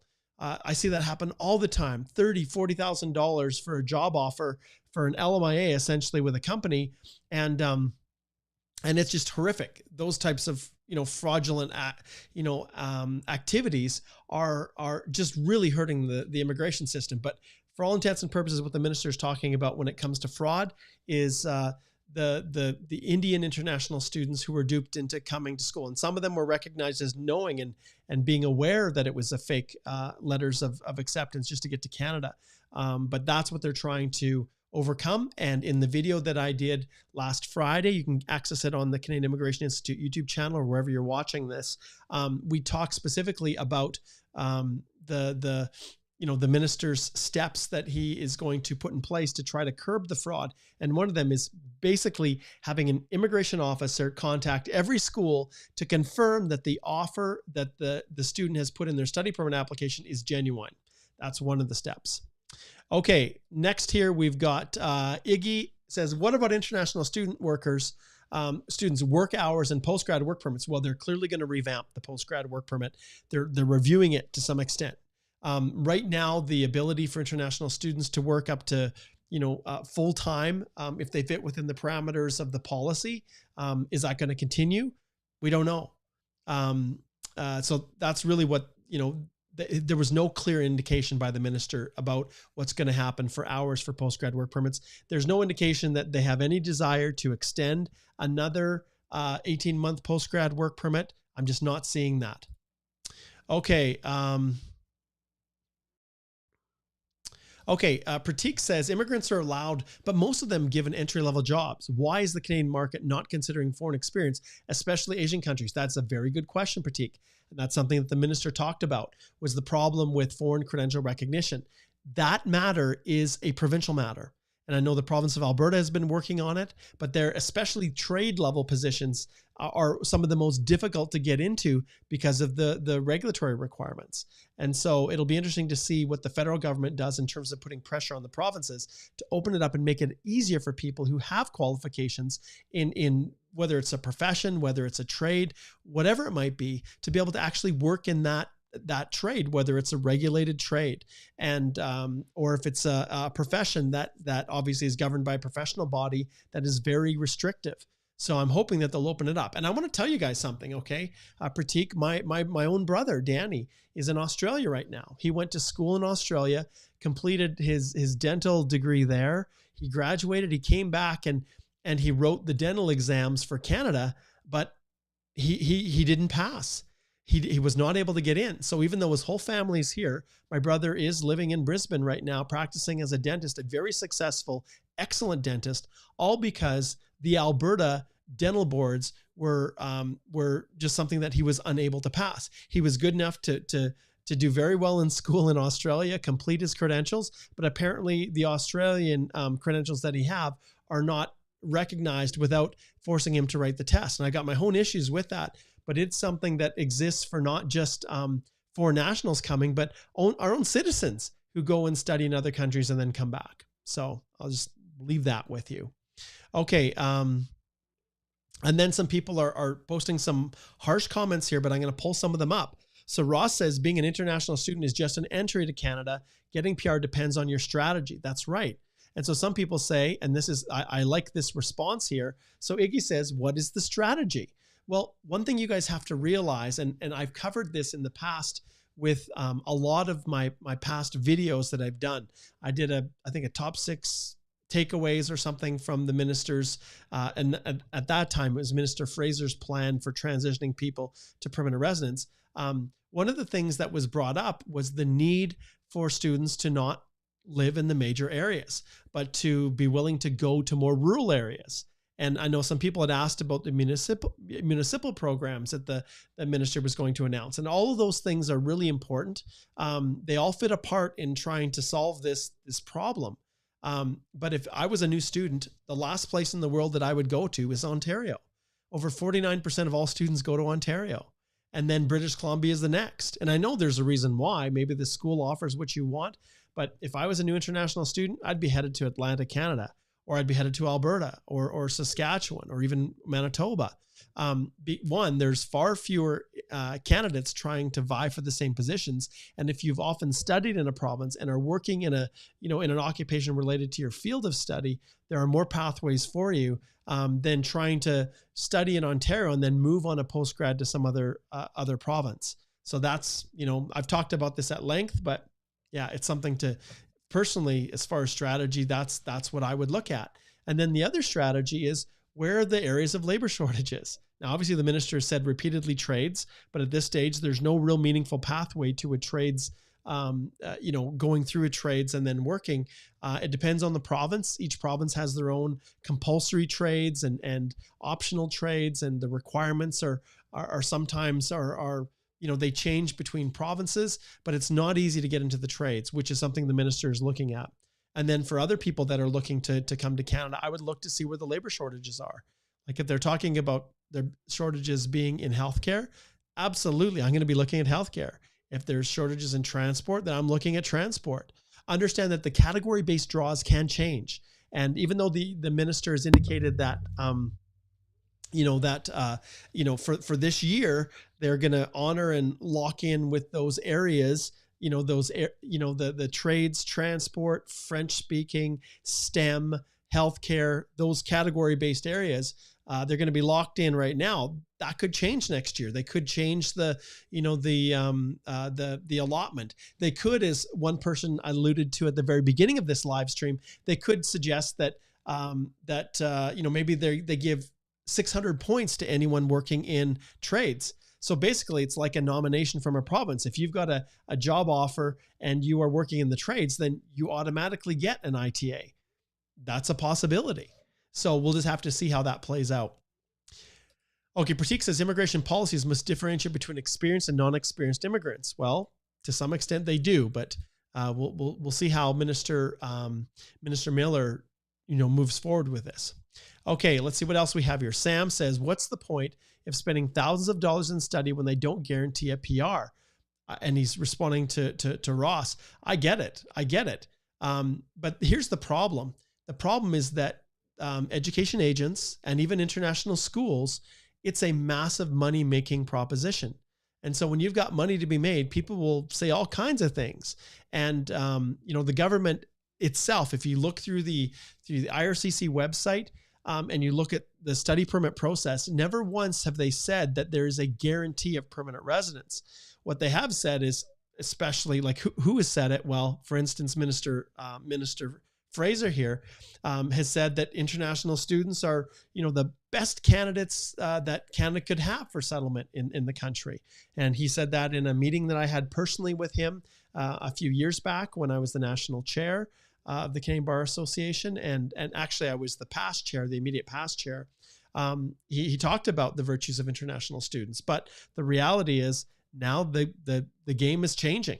It is changing, you guys, and you have to be aware of that. You've got people like Blackie Rocky here. I'm a doctor of pharmacy, but I work at a store because of their policy. I hear you. It's the recognition of foreign credentials is a huge issue that they have to tackle. And then you've got other people being honest. Uzair says, studying in Canada is not automatic PR. It has always been the case. Now it is more clear. You're right.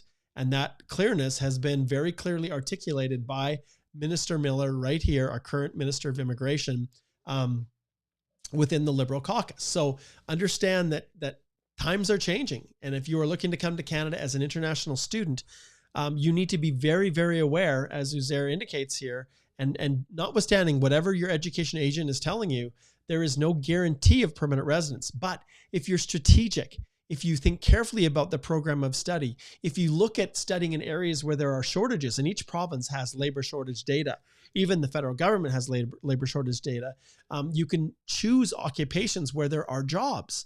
coming and studying as a nurse, that's a pretty good gig, right? And yes, Canada does have shortages in STEM. And so there are, when it comes to the recent rounds of layoffs in the tech industry, that has played a role. But science, technology, engineering, and math is not one of Canada's strong suits. Ross, great. I'm going to give Ross a big applause here.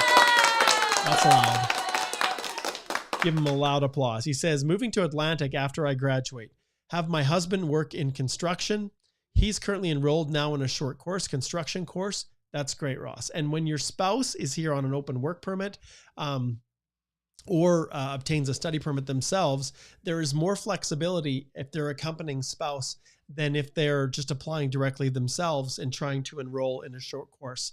So that's really smart, Ross, really smart. Okay, Jocelyn says, are those doing masters impacted by this too? Well, it impacts everybody.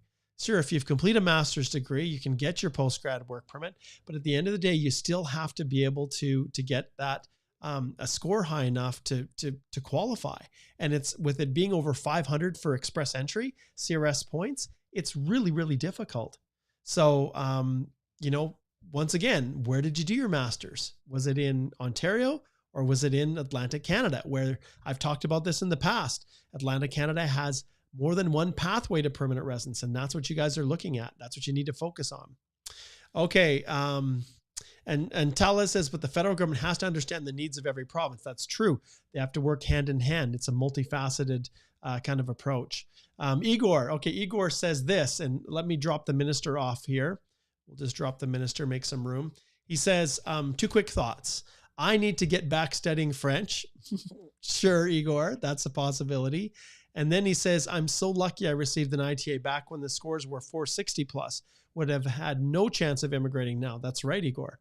Yeah, when you came, and for those of you who don't know, Igor has just about completed his articling here with our firm and will be called to the bar in Alberta as a full-fledged lawyer in the spring, late spring or summer of 2024. So we're really excited for him and grateful for him to be a part of our firm, Holthe Immigration Law. Okay. Next comment here is from Adele, and Adele says, Dear Mr. Mark, will this announcement affect LMIA applications in any way, or it will affect applying for CEC after gaining work experience? So the announcements, we don't know what impact it's going to have. They haven't, what did the minister say? He didn't really mention anything about specific program changes. He didn't even necessarily deny that the levels plans are going to stay the same. I have to assume they probably are. But ultimately, when it comes to labor market impact assessments, LMIAs are one of the most powerful ways to come and work in Canada, for the simple reason that, one, you get, if it's a skilled position, tier 3 or higher, you get those extra points for express entry. But in almost every province, there are much more favorable pathways for permanent residence if you're on an LMIA-based work permit than an open work permit. Remember, an LMIA-based work permit is only obtained when the employer can show there's no Canadian or permanent resident to fill the job. Once they do that, and they show that they're paying you the prevailing wage rate, which is often higher, it's the median level wage for the occupation, so there's no downward pressure on wages. If they can do all those things, then they know that that person is actually filling a true labor shortage. So LMIA-based work permits, Adele, are very, very solid. And the problem is many people and the corruption that exists all throughout Canada is that there are some employers who are just greedy, no good for nothing employers who need to have their businesses shut down, who employ foreign nationals for a fee, who say, we'll get an LMIA for you, but it'll cost you $40,000 Canadian. It's corrupt, it's illegal, and if more of you would come forward and complain, we could get rid of those bad actors who treat you like garbage, treat you like servants, like slaves, and who get a competitive economic advantage because they're not paying you any wage when another employer has to pay, the prevailing wage for any individuals that they hire.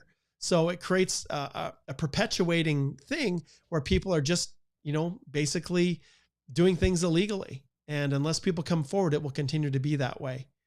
All right. Hardeep says, To save everyone else, they should open community colleges with trade certificate so anyone can learn trade skills and French language courses so people can learn this. Well, Hardeep, that might be something that they're looking at.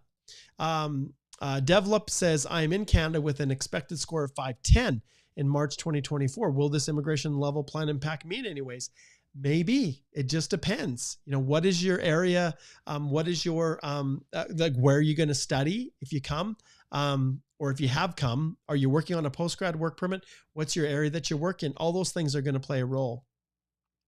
Bukunmi says, won't there be any more draw for skilled trades? Well, for whatever reason, remember there's a category-based draw for trades, but they also have a federal skilled trade program. And why they're not doing more federal skilled trade programs alone, I don't know. Maybe they'll start to increase those. Okay. Ali says, does this mean the French language francophones will be given priority in 2024? Absolutely. For the foreseeable future, they will continue to be given priority. And then Joey says, any chance to extend the statement that international students can work full-time in 2024? That I highly doubt. I highly doubt they're going to do that. Okay, we've had like over 230 comments here. Let me get to some other ones here. Sunny asked a question about parents and grandparents will be coming in the future. Well, you've seen they're still committed. And if you look at the annual levels plans, I'll show you guys this again so you understand. These are designed for the government to determine in a strategic, planned way who they're going to bring into the country. So you'll see here as we go through this, and I'll just slide this over. Give me a second so that you can see the different categories. I'm actually going to shrink this down so you can see the categories here, and I'll slide this over. I think I can slide it over. There we go. Okay. Actually, I'll go a little bit more here. Okay, so you can see these are the actual categories. So economic, if you look at the total, they plan to bring in 266,210 this year. And then you'll see spouses and parents and grandparents. So you can see they have allocated spot for 28,500 this year and 34,000 for next year. So will those numbers change? I'm not sure, but they're in the plan. And if they're in the plan, there's a really, really good chance that that's exactly what's going to happen. So, all right, let's keep zipping through here. Okay, we'll jump back here. Yeah, I've got a bunch of questions. Let's see. I think I saw one. Okay, Razagi who's on the ship says there's shortage in marine transport occupations at peak in Canada, but no one talks about it. It's right. No one does. No one does. So you be the one to talk about it. Okay, let's see.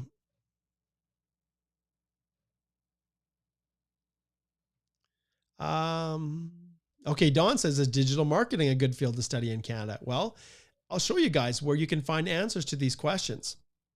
So let's slide over here. And then if you go to the job bank, okay, I'll just pull this up. When you go to the job bank website and you go to labor market information, you can actually go to Outlook reports right here. And so if I type in here, let's see, digital marketing, let's just type it in and see, here's a digital marketing officer. So let's search that position and see what the outlook is in the short and long term. So you can see here in Newfoundland and Labrador, it's actually pretty low. And if you go to the other provinces, you can see Prince Edward Island, it's kind of moderate. Nova Scotia, it's kind of moderate. So the outlook, at least in the short term, New Brunswick, it's low, only 2 out of 5. Quebec is 3. Ontario is 3. Manitoba is 3. You guys are getting the picture here. So you can use this to kind of get an idea what the occupational outlooks look like. Looks like everything is pretty much 3. So what that means is that type of an occupation is probably not as in demand as others, but that's a place you can go, Don. Okay. And this is fair. Tech World says nothing is good in here anymore. And that's fair. Everybody is absolutely fair to post those comments. Absolutely. You bet, Ross. Absolutely. Thank you for bringing this up. Nova Scotia recently launched critical construction pilot, and I expect that other provinces are going to do very similar things. Okay.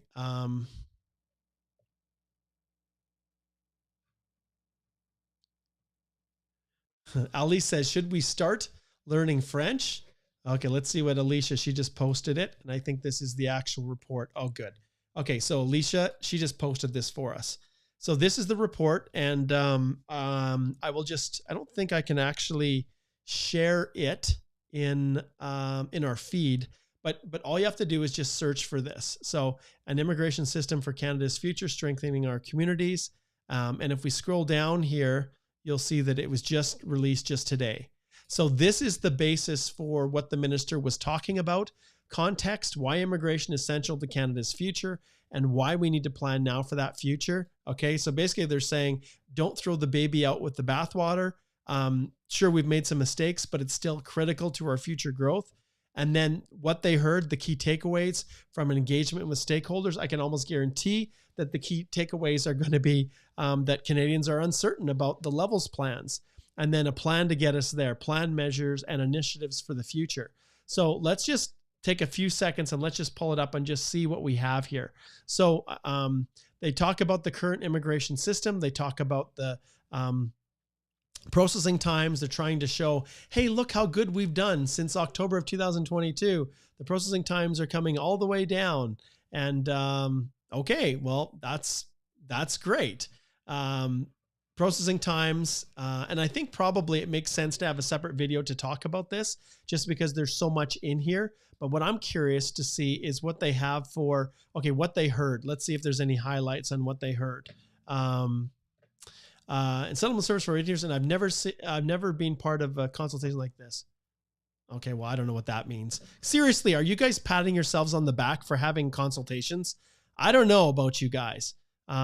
Okay, so they're talking about, now basically what they're doing is they're saying, look at all the people, how many sessions we went through, all the good things we did to get your opinion on the future of immigration, all the stakeholders, all of the provinces, all through basically from February to June. And these are all the wonderful engagements that we have done with people. Everybody's so happy talking about things. In reality, no, people are not happy. So you can see these are some of the things that they brought up. Okay, Canada has a world-class and well-managed immigration system. Okay, great. It's overly complex and should be simplified. Great. Pressure on housing. Yeah, there is. Fast processing times are what people want. Client service. Yep. All those things are really crappy right now. Effective tools, mechanisms, and partnerships to encourage innovation. Great. Integrated job matching and improved foreign credential recognition. Yes, that's a huge one that the minister talked about. Bring top students to Canada. Guys, this is one that I would be worried about if you're looking to be a future student. What does it mean to be top? In areas of study linked to the labor market gaps, and work to improve retention of international students to better position us for the future, provide additional supports to students, and address equity concerns raised about approval rates from different regions of the world. What this means is that they're concerned that students coming in are actually working in areas that are going to help our labor market. They're getting education in areas that are going to help our labor market and then get jobs in those fields. But they also address and acknowledge that there's high refusal rates in some countries and they need to curb that. What's the one area? I wish they'd say Africa, which has huge refusal rates. A comprehensive plan for information sharing. Yeah, absolutely. Pathway for temporary residents. They've been talking about this forever. Responsive to regional needs to promote settlement. Once again, guys, outside the major urban centers. Okay. And then maintain Canada's positive international reputation. Well, that's great. And we do need to do that for sure. And then the views and lived experience of newcomers should help guide program and policy development. Absolutely, it should. So this is where theoretically they're trying to give you a voice. All right. And then they got all these buzzwords: equitable, inclusive, transparent, proactive, flexible, agile, blah, blah, blah, blah, blah. We just need actual results is what we need. Okay. So anyway, so you can go through these. I'm not gonna go through all of that. The last piece that I want to look at, and hopefully you guys are paying attention to, a plan to get us there. So is there anything in here that's actually going to result in meaningful change in the near future? Or is this just talking points with the view to further discussions and the ability to have ongoing consultations that really don't amount to anything? So blah, blah, blah. Create a more welcoming experience for newcomers. Okay.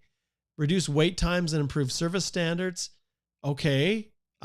expedite visitor visas, help remove barriers to welcoming the people we need for the future. So re-examine IRPA. So they're looking probably at revamping it. It's been in force, and I was working on the border in 2002 when it became the law. So they're looking at revamping IRPA, tackle barriers to accessing international student program, and it says including for Francophone applicants from sub-Saharan Africa. Okay, well, what about all the other countries in Africa? And, the question is, they've specifically targeted this, so they've obviously got a plan in place for it. And once again, Francophone. And, I get it. Like, Canada has obligations to make sure that as a bilingual country, we have French across the country. So, what's the right level? I guess it's up for them and cabinet to determine that. Strengthening partners with employers. So you can see the LOA verification for students, recognized institution framework for the good schools that are doing it right, and the recognized employer pilot for employers that are doing it right. So now they've got some advisory board. I'll be honest, I just wish they would make decisions and move forward. Like, why do you need an advisory board for everything that takes 5 years to look at this? It's just make some decisions. That's why you're elected. You've got people, make decisions and move forward and fix it. This is like stall tactic. And these kinds of things really irritate me. I believe it's important to have immigrants be a part of it, but build an advisory body with lived experience in immigration to guide policy development and improvements to service delivery.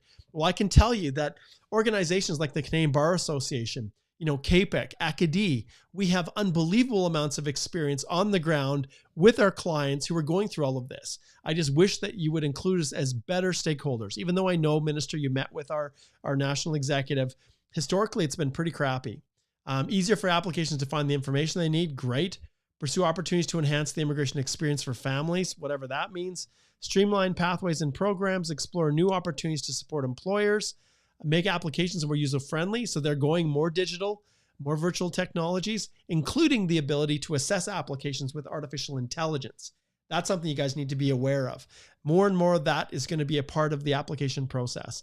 Modern, digital, data-driven online client experience, and easier for Canadians to obtain new or renew passports, great. To advance reconciliation as we welcome newcomers. All right. Anything else? Yeah, I'm not seeing a whole lot here, you guys. There's a lot of spin, but I'm going to need to digest this, and I think I'll let you guys do the same. Let's address a few more questions, then we're going to wrap up. We've been going here strong for quite a while. I have to make sure that I'm not missing a consultation here because of how long this live has been, but there is so much in here that we need to talk about. Let's see here. What's next? Adele says, thanks for the clarification. Let's see if there's any other big topics that we can hit on. Any TR to PR. I seriously doubt Tech World that there's going to be a TR to PR. It's not built into the levels plans, and we've talked about this before, but if we slide over here, you can see the levels plans. We have the federal economic public policies here, but as the end of 2023, these come to an end. They're no longer here. So I do not believe, they're not planning for it. I don't think there's going to be any TR to PR. You're welcome, Sunny. Let's see what's next here.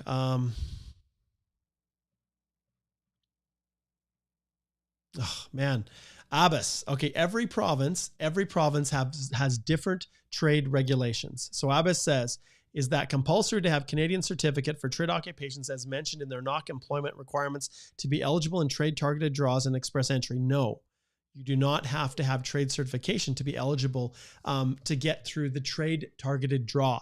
It's only based on your experience of 6 months or more in the previous 3 years that will get you through the trade. Okay. But if you were to come and work on a work permit and it was an LMIA based work permit, then if it was listed as a compulsory trade, like for example, welding is in Alberta, then you couldn't get a labor market impact assessment to come work in Alberta unless you had gone through the trade recognition process to have them assess your hours. And then once they allow you in, then you have to challenge the exam and pass it before the time comes for you to renew your work permit. So that's how it works. Okay, and Canby, you're right. To be honest, if Canada only wants foreign students to study and leave Canada, well, then people would rather choose European countries, which are way cheaper than Canada. You bet. Work it, Canby. That's a reality, right? And I'm glad you didn't say the US, because the US is worse than Canada. Let's see what else here.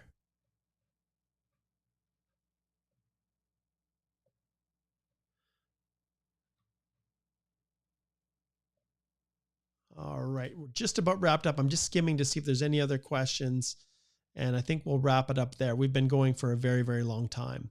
Okay. All right, so we'll stop right there. I want to thank everybody for tuning in. There will be lots more to digest here. I'm going to go through the minister's this report and their plan. And yeah, it's so bizarre. I'll be honest, right? Like, we've seen this before. An immigration system for Canada's future, a plan to get us there. Like, there's so many of these. They just did the TR to PR plan. I wonder if I can even pull it up. TR PR pathway, Minister Fraser. Let's see, 2022, I think it was. Let's see if we can pull it up. I guess I should have put here, IRCC. Table strategy for temporary residents. New federal, okay, so you can see here back in March, new federal immigration pathway. I'm just trying to see if there's any. Yeah, I don't see any. I was just going to Google it. But essentially, they just finished doing one of these not long ago. So I just, well, I don't know how much money they spent putting this together. But for those watching this video, I know you guys are going to be, especially those who've spent lots of money that are here, you're going to be disappointed. And I don't want to leave on a sour note, but stay tuned. Watch any new advancement that comes out. I'm going to talk to you about it. Strategy. It's time to start talking strategy, what you do. And so I will be doing a series of future videos on this exact topic where we talk about what you can do as a post-grad work permit who's here in Canada, stuck wondering what pathways are available.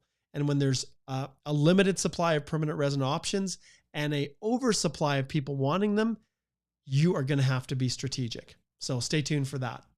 All right, guys, thanks for joining me. And well, the strategic immigration review and this new plan to improve Canadian immigration. Well, we'll just see where it goes. Take care.